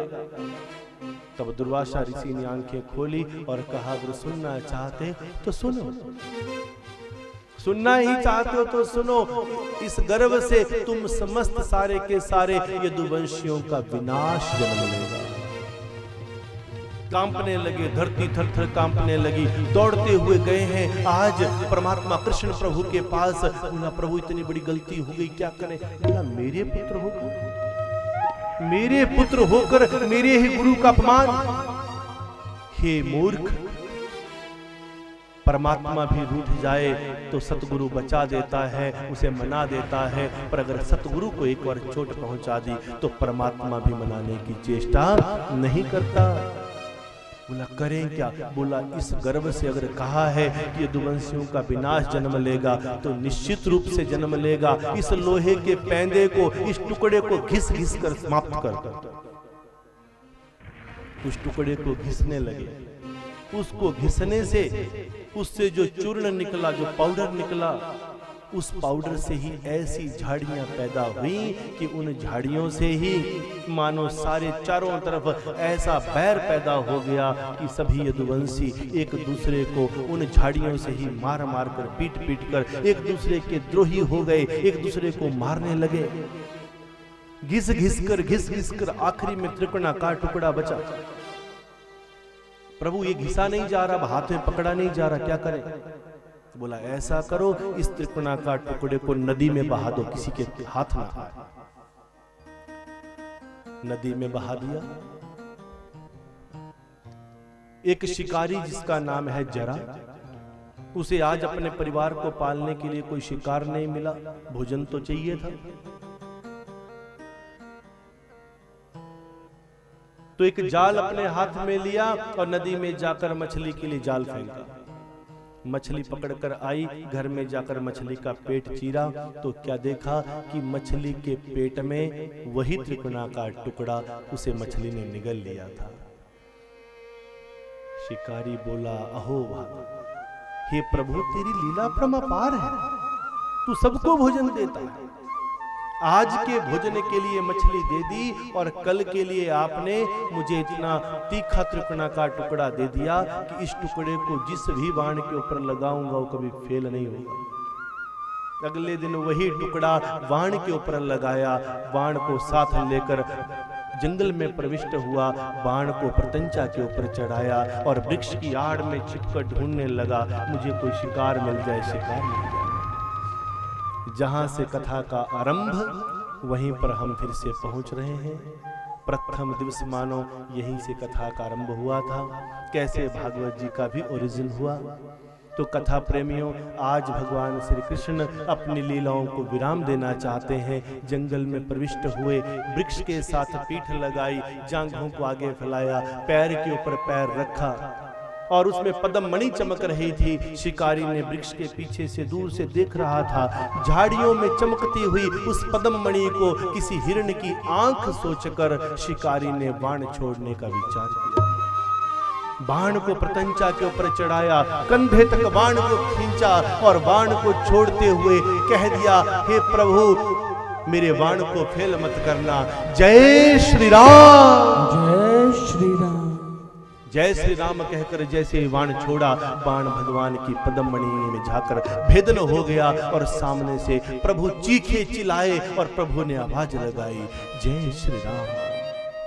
अर्थ ये है, भगवान कहते हैं कि हम सब तो ठीक हैं, हम सब तो बोल सकते हैं, चल सकते हैं, फिर भी हम श्री राम नहीं कहते। अगर व्यक्ति प्राणांत भी हो रहा हो, अगर शरीर से प्राणों का अंत भी हो रहा हो, प्राण छूट रहे हो, उस देहांत के समय पर, प्राणांत के समय पर भी व्यक्ति को प्रभु का नाम छोड़ना नहीं चाहिए। अगर सामने से किसी ने कहा जय श्री राम, तो सामने से ऊंची गर्दन करके कहना चाहिए, जय श्री राम। भगवान ने कहा जय श्री राम, रोए तड़पे शिकारी दौड़ता हुआ गया। ये क्या हो गया? ये तो किसी पुरुष के रोने की आवाज है। देखा सामने तो गोविंद बैठे हैं, रोने लगा, तड़पने लगा, हे प्रभु मैंने ऐसा कौन सा पाप कर दिया था जो आज मुझे ऐसा दिन देखने को मिला कि मेरे हाथों का छोड़ा बाण आपके चरणों में लगा। मेरा तो सिर, भगत का तो केवल शीश ही प्रभु चरणों में होना चाहिए। भगवान बोले, जरा पाप तुमने नहीं किया, पाप तो मैंने किया था, जिसका मैं आज प्रायश्चित कर रहा हूं। पाप तो मैंने किया था, जिसका मैं आज प्रायश्चित कर रहा हूं। त्रेता में मैं राम बनकर आया था, तुम बाली बनकर आए थे। उस समय मैंने तुम्हें वृक्ष पीछे से बाण मारा था, आज तुमने मुझे वृक्ष पीछे से बाण मारा। मेरा और तुम्हारे कर्मों का लेखा जोखा पूर्ण हो गया। प्रभु आपको भी कर्मों का लेखा जोखा देना पड़ता है। भगवान कहते हैं, मुझे ही नहीं, मैं चाहे साक्षात परमात्मा, चाहे मैं किसी भी रूप में आऊं, मैं ही नहीं, इस दुनिया में जो कुछ दिख रहा है वो मेरा ही रूप है। हर कण कण में मैं ही छुपा हूं, परंतु अगर मैं डायरेक्ट भी आता हूं तो भी मुझे भी कर्मों का लेखा जोखा देना पड़ता है। अपनी पत्नी को वापिस लाने के लिए, मैंने धर्म की रक्षा के लिए जिस समय ये युद्ध शुरू किया था, मेरी पत्नी तो ऐसे भी वापिस आ जाती, वैसे भी आ जाती। मैंने अपनी पत्नी को लाने के लिए तुम्हें बाण नहीं मारा था बाली, मैंने सुग्रीव की मदद के लिए बाण नहीं मारा था। तुमने सुग्रीव की पत्नी को अपनी रखैल बनाकर रखा था। छोटे भाई की स्त्री की तरफ गंदी नजर से देखने वाले को भी कई जन्मों तक नरकों में भोग करना पड़ता है। उस समय मैंने तुम्हारे उस पाप का अंत किया था, तब मैंने तुम्हें बाण चलाया था। धर्म की रक्षा के लिए मैंने बाण चलाया। उस धर्म की रक्षा का फल मुझे उसी समय मिल गया था जिसके बदले मेरी पत्नी मुझे वापस मिल गई थी। परंतु धर्म की रक्षा में भी मैंने तुम्हारी जो हत्या की थी, जो मैंने पाप किया था, उसका भोग मैं आज भोग रहा हूं। इस प्रकार कर्मों का जो लेखा जोखा है, कर्मन की गति न्यारी ऊधो, कर्मन की गति न्यारी ऊधो। उद्धव ने कहा, प्रभु हमें क्षमा कर दीजिए। प्रभु बोले, इसी वाण का बहाना लगाकर मैं जा रहा हूं। उद्धव बोले, प्रभु हमारी भूल चूक माफ करना, पता नहीं हमने कितने पाप किए हैं। हे प्रभु, आपके जाने के बाद हमारा कौन होगा? तब भगवान श्री कृष्ण उद्धव के सामने, भगवान के जाने के समय पर आखिरी तक सबसे मुख्य भूमिका जो वहां पर रही है, उसका नाम है उद्धव। उद्धव ने भगवान के चरण पकड़े, प्रभु आपके जाने के बाद हमारा कौन होगा? हमारा मार्गदर्शक कौन होगा? आपके नाम पर हम बड़े से बड़े शत्रु से शत्रुता ले लेते थे, अब हमारी रक्षा कौन करेगा? कौन रक्षक, कौन मार्गदर्शक? भगवान बोले, तुम्हारे कल्याण के लिए अपने जाने से पहले ही मैं अपनी विचित्र लीला करता हूं। भगवान एक रूप में शरीर सहित लोप होने लगे और दूसरे रूप में भगवान का पूरा के पूरा शरीर उद्धव के सामने देखते देखते ही भागवत का रूप हो गया। कहा मेरे जाने के बाद अगर कोई कृष्ण इस दुनिया में होगा तो वो है भागवत भगवान की जय हो। बोलिए भागवत भगवान की जय हो। भगवान के जाने के बाद कलयुग के अंत तक अगर कोई कृष्ण है, एक तरफ मूर्त रूप में बुलाएं तो भगवान सुने ना सुने, पर भागवत रूप में बुलाएंगे तो कृष्ण उसी पल सुन रहे हैं। डायरेक्ट भगवान का स्वरूप, अगर कोई भगवान अपना रूप किसी रूप को छोड़ कर गए हैं, ये जो मूर्त रूप है ये भगवान ने नहीं छोड़ा है, ये हम सब ने बनाया है, ये हमारी कल्पना ने बनाया है कि भगवान ऐसे हो सकते हैं। परंतु भगवान ने स्वयं जिस स्वरूप को छोड़ा है हम सबके कल्याण के लिए, उसी का नाम भागवत है। इसलिए कहा सदा सेव्या यथा। इस भागवत को सदा सदा सेवन करना चाहिए। कथा में बैठने से पहले भी, कथा से जाने से पहले भी झुक झुक कर नतमस्तक होकर साष्टांग प्रणाम भागवत के चरणों में करना चाहिए। यही कृष्ण का स्वरूप है। स्वामी सुखदेव जी कथा सुना रहे हैं राजा परीक्षित के जीवन की। ये अंतिम घड़ियां हैं और आज सूर्य अस्त से पहले पहले मानो राजा परीक्षित का वो मृत्यु संकट सामने आकर खड़ा हो जाएगा। भगत जनों, अब कथा के इस विश्राम बेला में चलते चलते बस ये कहना चाहूंगा कि गुरु की महिमा क्या है। आप सब सोचते होंगे कि मैं पल पल पल पल गुरु की महिमा क्यों गाता रहता हूं।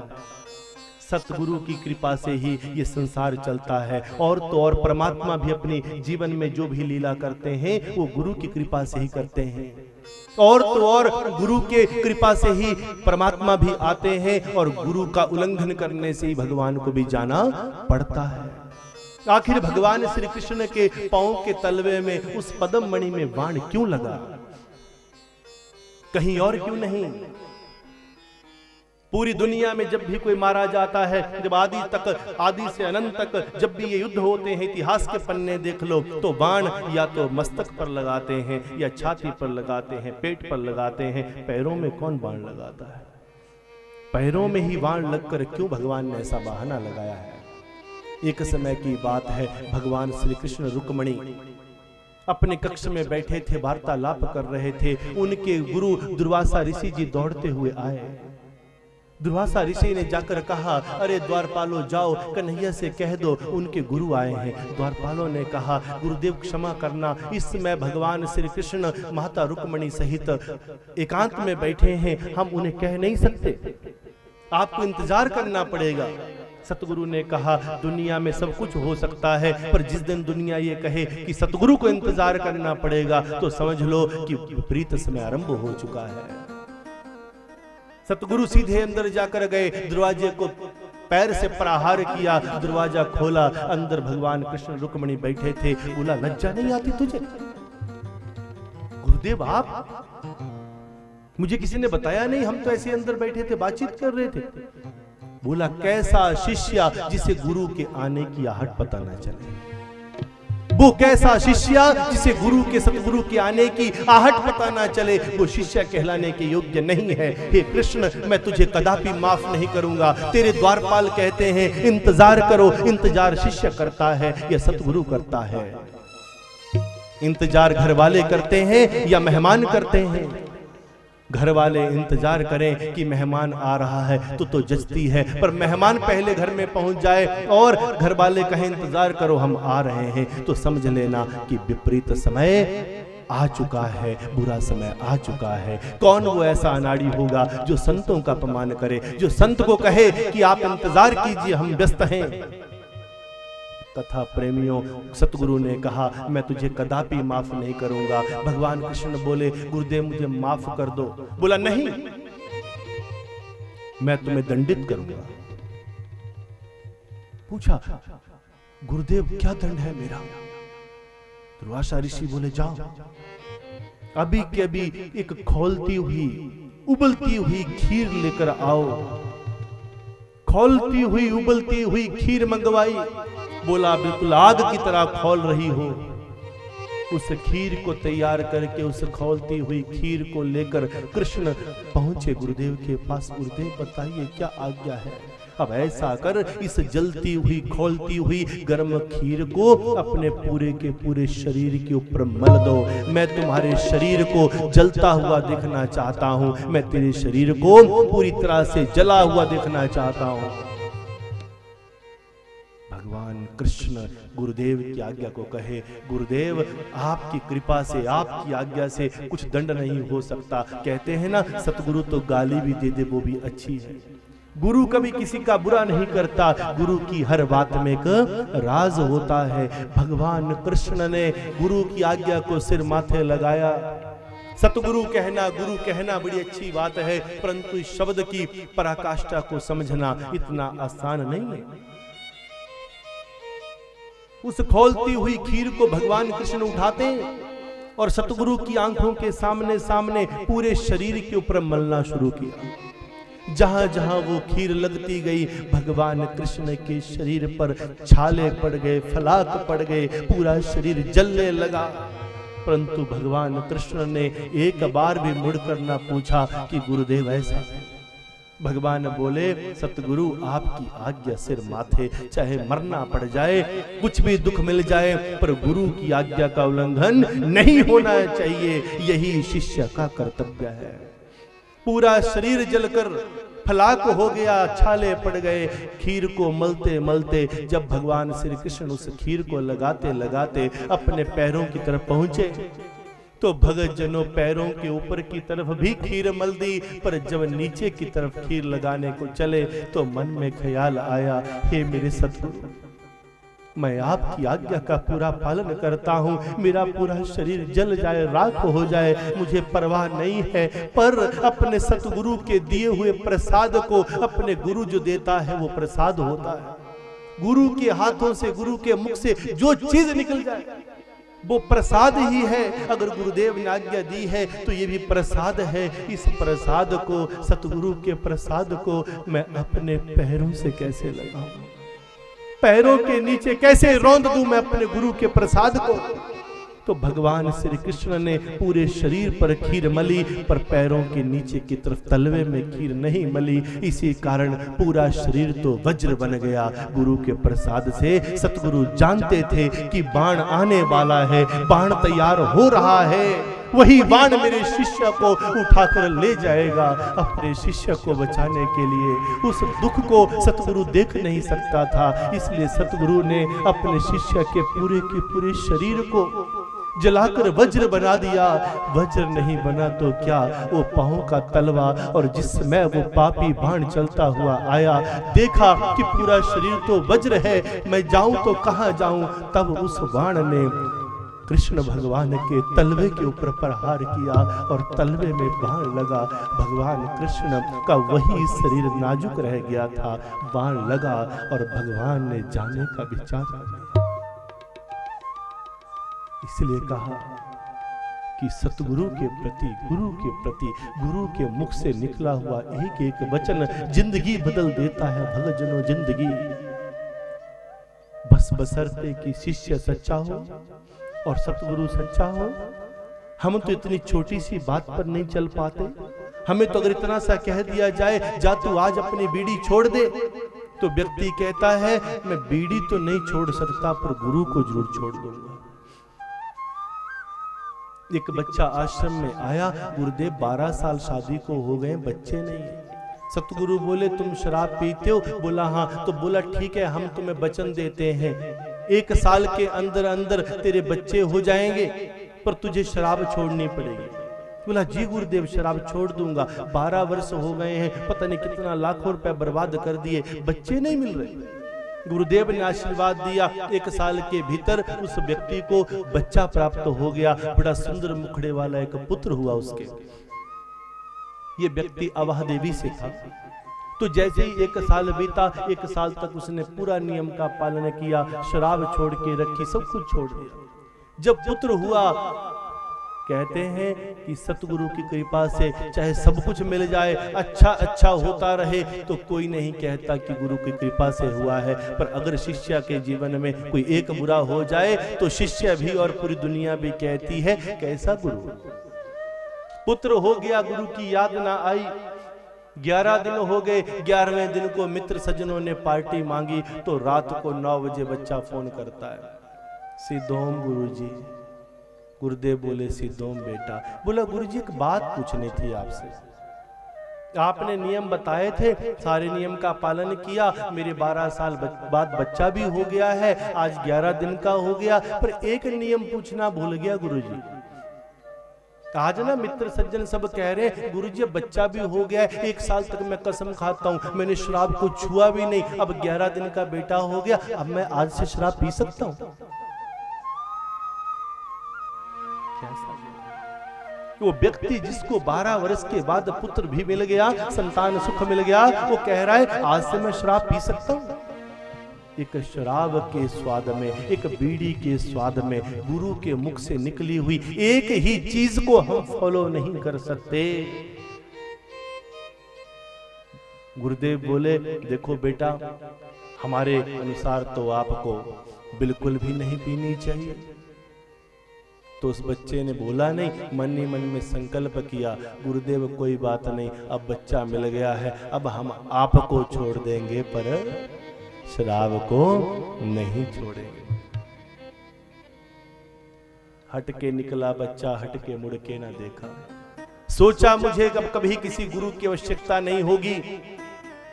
भक्त बड़ा बलवान है, भक्त बड़ा बलवान है। 12 साल के बाद पुत्र हुआ था, सोचा अब मुझे कोई जरूरत नहीं पड़ेगी, अब तो मशीनरी ऑन हो गई है। हाँ, अब तो मशीनरी ऑन हो गई है, अब गुरु की आवश्यकता नहीं पड़ेगी। 4-5 साल के बाद दूसरा बच्चा देखा, दूसरा बच्चा हुआ, लड़की हुई, बड़ी सुंदर लड़की हुई, बड़ा फूला ना समाया, इसमें क्या है, अब की बार फल नहीं लिया तो बच्चे नहीं होने थे क्या, अब भी बच्चा हो गया, अब क्या जरूरत है, अब तो मशीनरी ऑन हो गई है।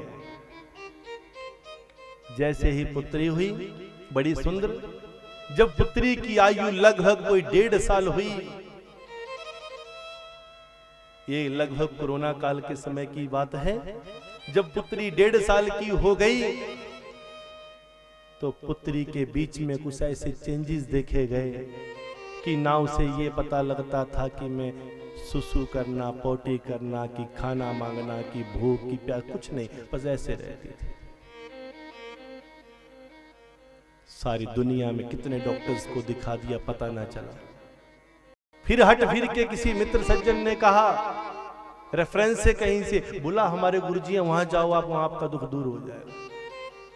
अब उसने पूछा कहां जाना है, बोला टेंशन मत ले, मैं हर शनिवार को जाता हूं, तुझे लेके जाऊंगा। अपनी गाड़ी में बिठा दिया, गाड़ी चलने लगी। उसे क्या पता था कि किस्मत फिर से कहां लेकर जाएगी। जब पहुंचा तो कहां, वो पूछा कहां है, बोला ये परनाल है। परनाल, बोला कौन से? जब पहुंचा, जब उसने बोला कि ये गुरुजी यहाँ रहते हैं, सिद्धयोगी धाम है ये, तो वही बच्चा शर्म से इतना शर्मसार हो गया कि भगतजनों न मिलने के लायक बचा, न वापिस जाने के लायक बचा। मन तो कह रहा था कि वापिस चला जाऊं, मैं नहीं जाऊंगा, किस नजर से नजर मिलाऊंगा, परंतु मजबूरी कह रही थी, विवशता कह रही थी। इस दुनिया में हर इंसान किसके अधीन चलता है? मजबूरी के अधीन। इंसान कहता है, बहुत लोग ऐसे होते हैं, बोला मैं नहीं हट के जाऊंगा दरबार में, परंतु मजबूरी इतनी बुरी चीज होती है कि वो पहुंचा देती है। पहुंचा, कहीं से इलाज नहीं था, परंतु क्या हमने ये देखना था कि उसने ऐसा किया? अब फिर से अगली कंडीशन चली, गुरुजी क्या बच्ची ठीक हो जाएगी? हाँ ठीक हो जाएगी। बोला इलाज क्या है? शराब छोड़ दे, शराब छोड़ दे। भगत का नाम था देशराज। क्या नाम था भगत का नाम? देशराज। जैसे हमने कहा शराब छोड़ दे, रोने लग गया। गुरुजी माफ कर दो, ऐसा कर दो। बेटा हम कौन होते हैं माफ करने वाले? अगर हमने शराब छुड़वाने की भी बात की होगी तो बता, तेरी शराब छुड़ाने से हमें तो कुछ मिलने वाला है नहीं, हमें कुछ नहीं मिल रहा है।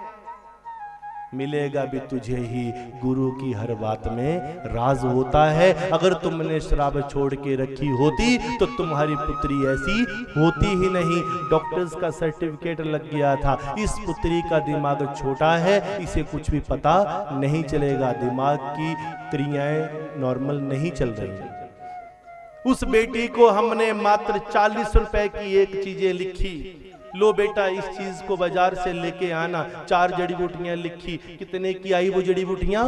मात्र 40 रुपए की। 40 रुपए की एक जड़ी बूटी बनाई, बोला इसको माचिस की तिल्ली से तुमने केवल 41 दिन तक खिलाना है। 41 दिन तक वो तिल्ली से, माचिस की तिल्ली से थोड़ा सा क्वांटिटी इतनी उसको देते गए, सुबह शाम दूध में घोल के, और 41 दिन बाद गुरु महाराज कहते हैं जाओ अब इस बिटिया के दिमाग का सीटी स्कैन भी करा लो और उसी डॉक्टर से एडवाइस ले लो जिसने कहा था कि दिमाग छोटा है। जाके उसी डॉक्टर के पास जाकर, उसी डॉक्टर के पास, डॉक्टर सुंदरनगर के थे, सुंदरनगर में कोई हॉस्पिटल बताया गया, तो वहां पर जब बिटिया का फिर से स्कैन हुआ, सारे टेस्ट हुए, उसकी एक्टिविटीज देखी गई, 41 दिन के अंदर ही वो दिमाग जिसे कहा गया था कि छोटा है वो अब पूरा हो चुका था जितना चाहिए। भगत जनों, ये छोटी मोटी चीजें नहीं है। 26 अप्रैल के भंडारे में आप आएंगे, अगर वो भगत आएगा तो आपसे मिलवाऊंगा मैं। अगर मुझे मिला, नजर में आया तो YouTube के ऊपर भी उसका दिखाऊंगा मैं सबको। सिद्ध योगी धाम में कोई चीज हवा में नहीं होती है, हवा में कोई चीज नहीं है, सब कुछ सत्य है। जो कुछ है वो नजरों के सामने है, प्रत्यक्ष को प्रमाण की आवश्यकता नहीं है। तो बोला कि सतगुरु किसे कहते हैं? बोला दुनिया दे जितने नाते, दुनिया दे जितने भी नाते वो सारे सौखे वक्त दे गहने। किस वक्त के गहने? दुनिया दा हर नाता सौखे वक्त दा गहना ते सतगुरु दा नाता औखे वक्त दा गहना, बाकी कुछ नहीं है प्यारे। सतगुरु का ही एक ऐसा नाता है जो औखे वक्त का गहना है। जिंदगी में जब औखा वक्त आता है तो चाहे इंसान कुछ भी कहे, पर सतगुरु की याद आ ही जाती है। आज भगवान श्री कृष्ण ने अगर गुरु आज्ञा का पालन किया होता, अपने चरणों में भी खीर को मल दिया होता, तो भगवान उस बाण का बहाना लगाकर जाते। अगर जाते भी तो अपनी लीला अनुसार जाते, पर दुनिया को ये तो ना सुनने को मिलता कि एक बाण से ही घायल होकर चले गए मारे। एक कलंक तो लग गया, गए तो कैसे गए? माता सीता क्यों फिर से वनवास में छोड़ दी गई? कलंक तो लग गया ना। और कहते हैं कलंक क्या है? कलंक काजल से काजल, कलंक तो कलंक है।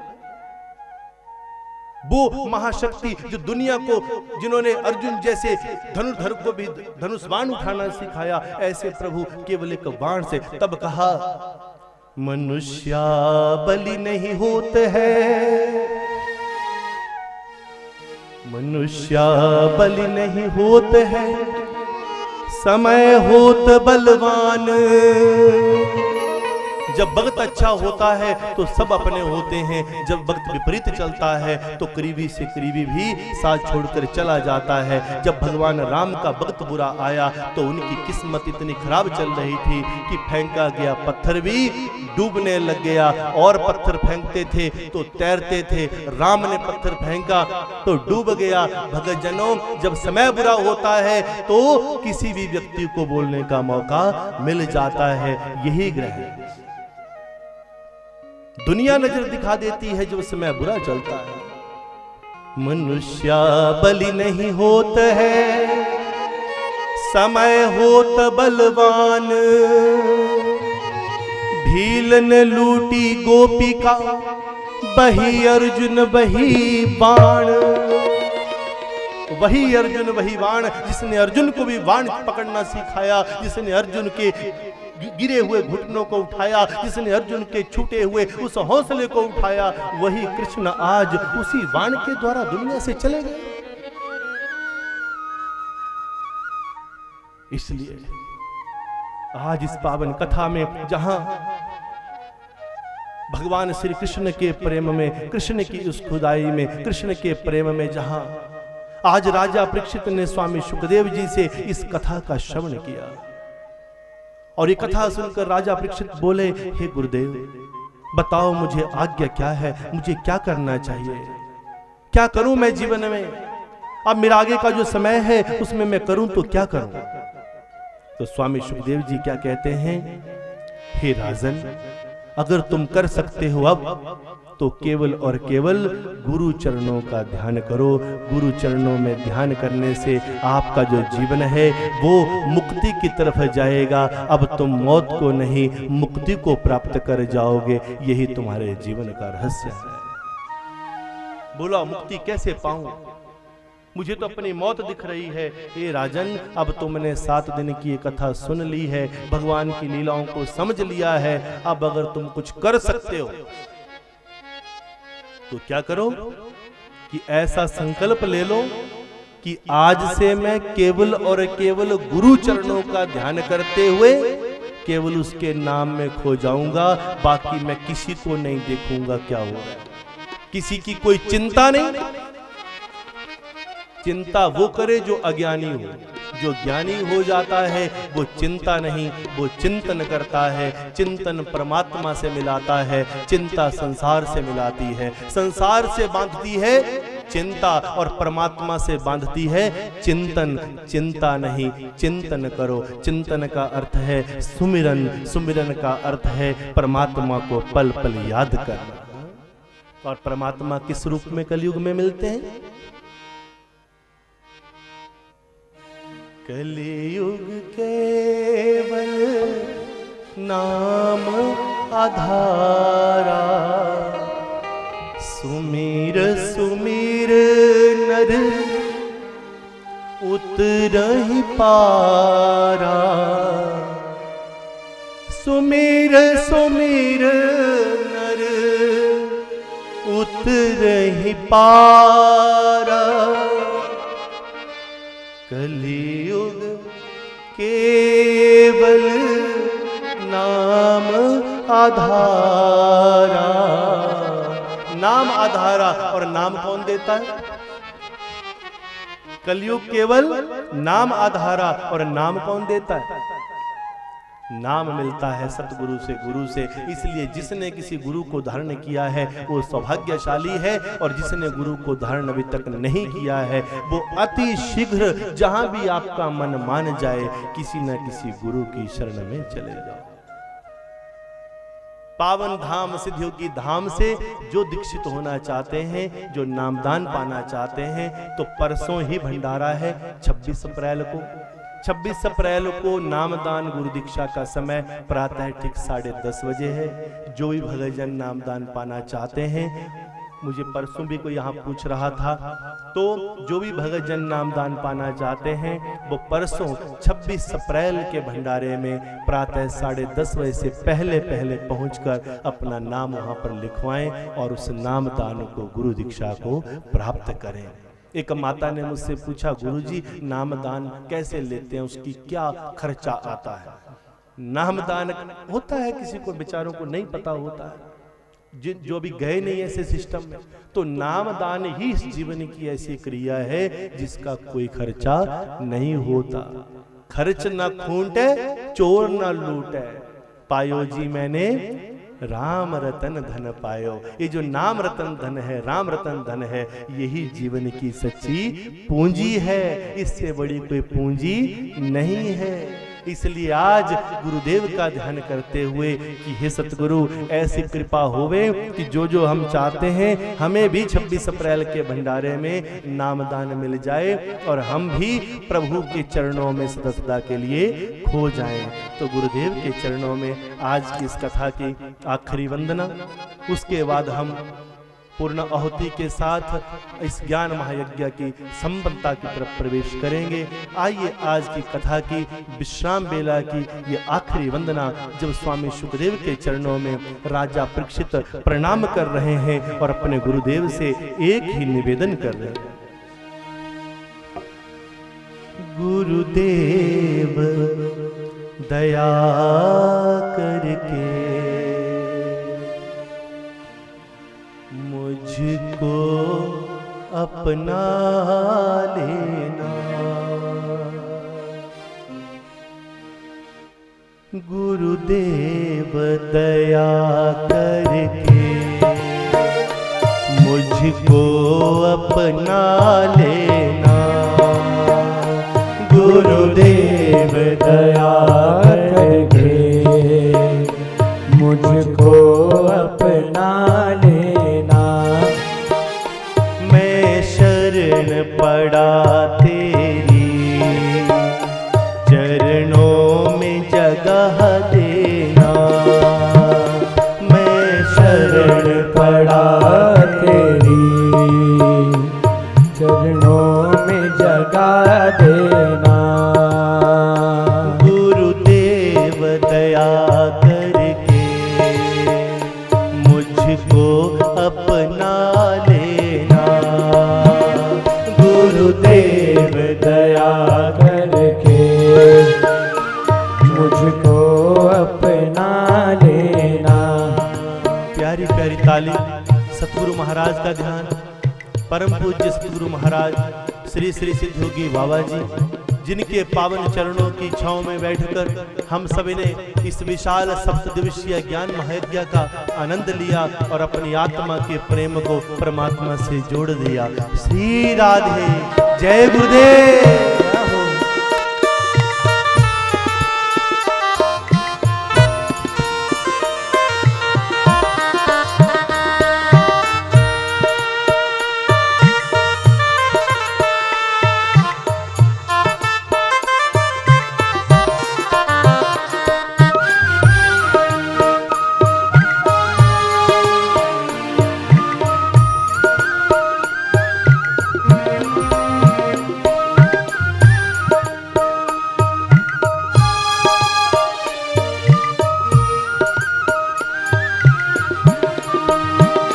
करुणानिधि नाम तेरा करुणा दिखलाओ तुम। करुणानिधि नाम तेरा करुणा दिखलाओ तुम। सिद्ध योगी नाम तेरा सिद्ध करके दिखाओ तुम। सिद्ध योगी नाम तेरा सिद्ध करके दिखाओ तुम। सोए हुए भाग्यों को सोए हुए भाग्यों को गुरुदेव जगाओ तुम। गुरुदेव दया करके मुझको अपना लेना। मैं शरण पड़ा तेरी चरणों में जगह देना। गुरुदेव दया करके मुझको अपना लेना।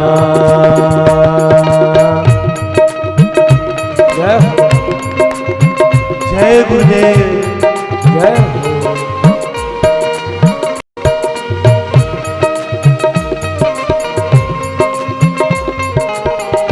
प्रेम से भरी हुई मीठी मीठी तालियां गुरुदेव के प्रेम के लिए। कोई हाथ नीचे नहीं, सभी हाथ ऊपर। जय गुरुदेव।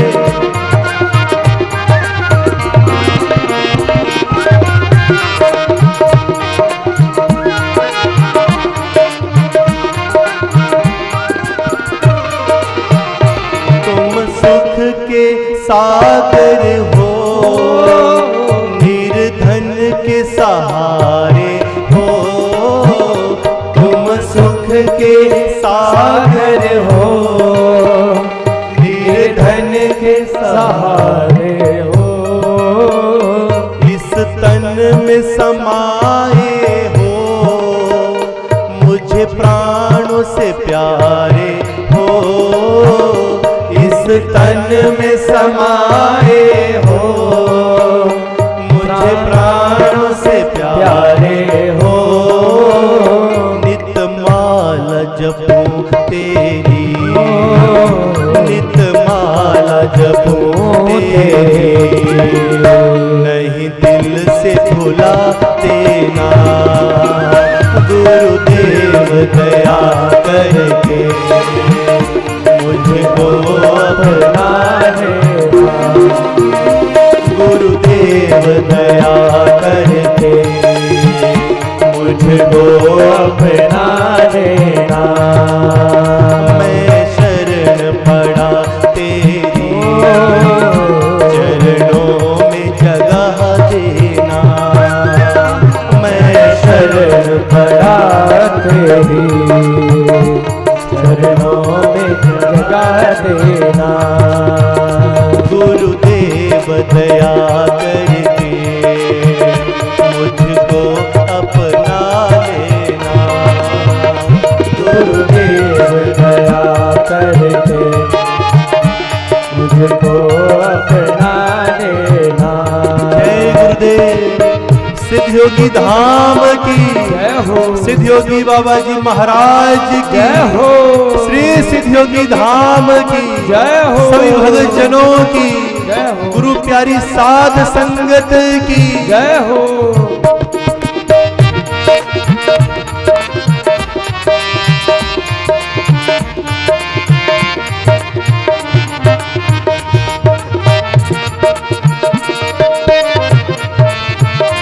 जय गुरुदेव।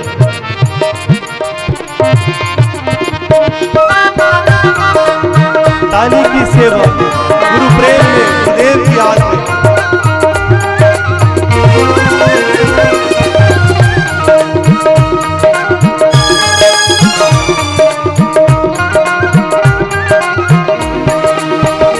पापी हूँ कपटी हूँ, जैसा भी हूँ तेरा हूँ।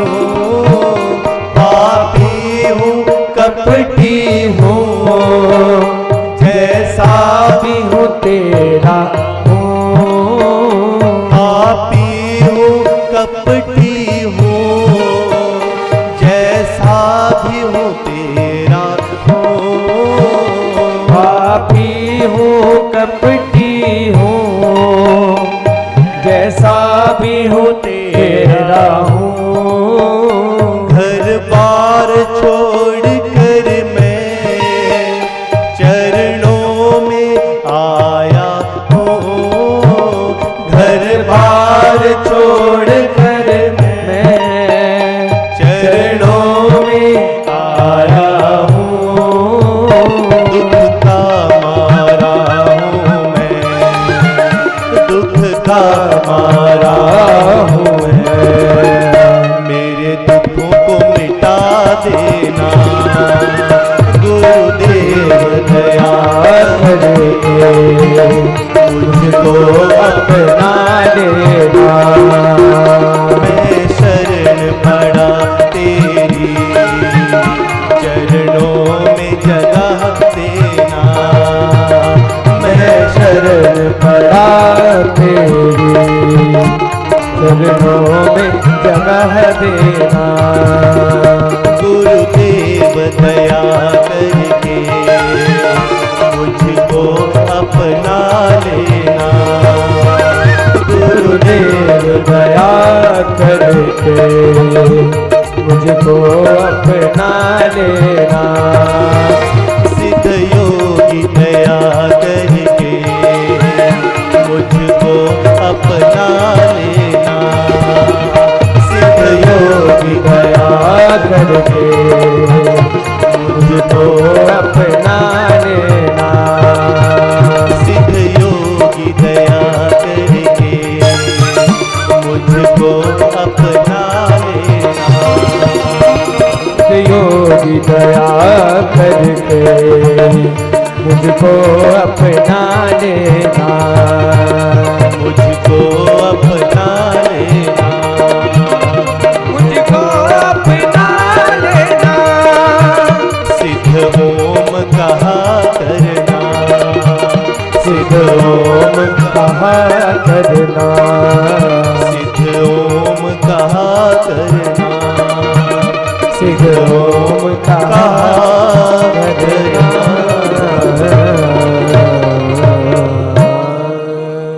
सिद्ध ओम कहा करना, गुरुदेव कहा करना। सिद्ध ओम कहा करना, गुरुदेव को पालेना।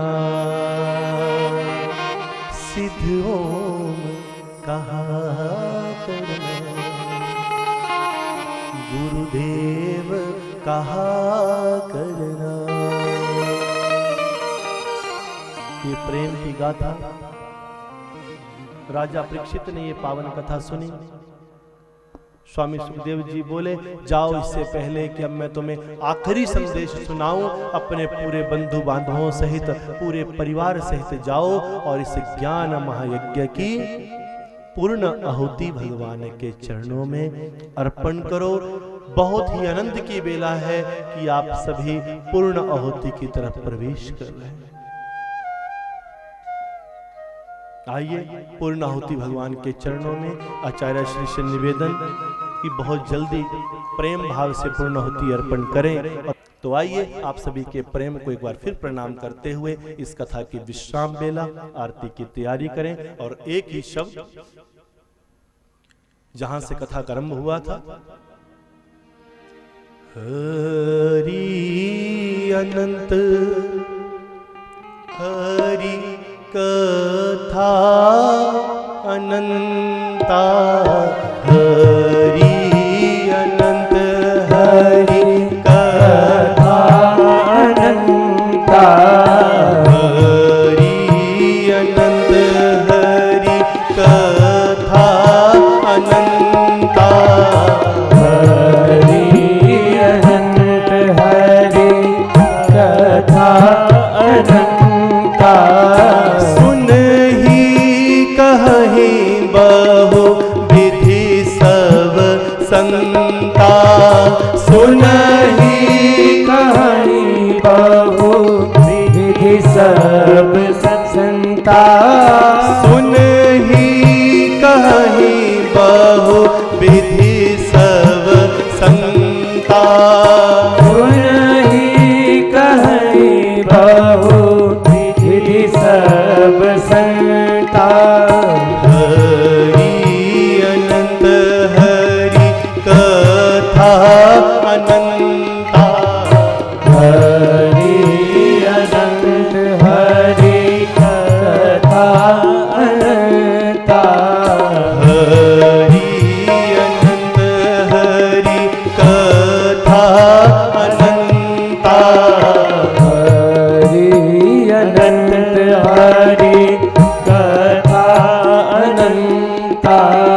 प्रथम भक्ति संतन संगा, प्रथम भक्ति संतन संगा, प्रथम भक्ति संतन संगा, प्रथम भक्ति संतन संगा।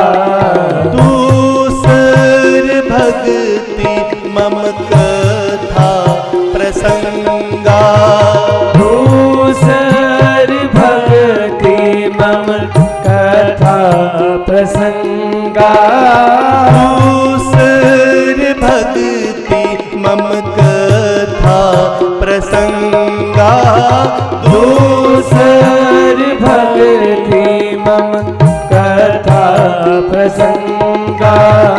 हरि अनंत हरि कथा अनंता, हरि अनंत हरि कथा अनंता, हरि अनंत हरि कथा अनंता, हरि अनंत हरि कथा अनंता।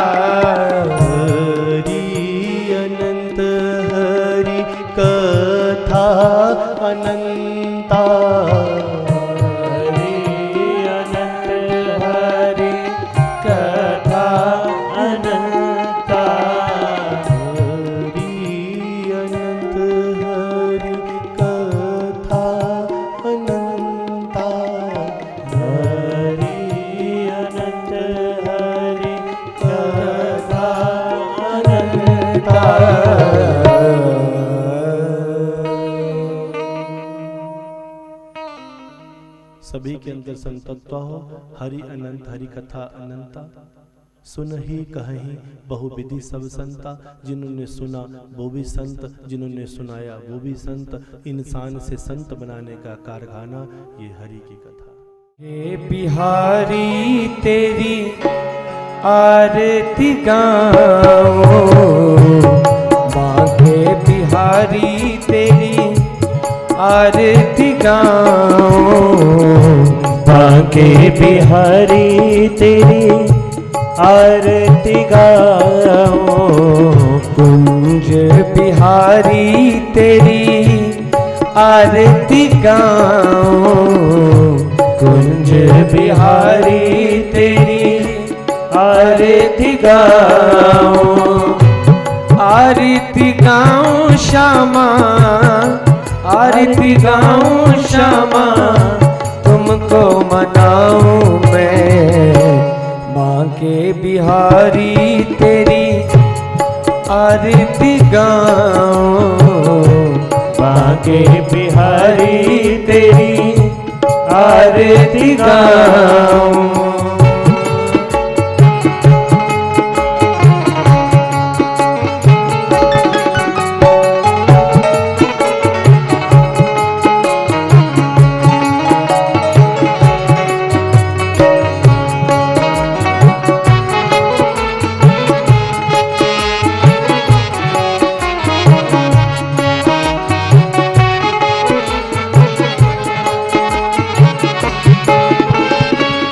मोर मुकुट तोरे शीश पे सोहे, मोर मुकुट तोरे शीश पे सोहे, मोर मुकुट तोरे शीश पे सोहे, मोर मुकुट तोरे शीश पे सोहे।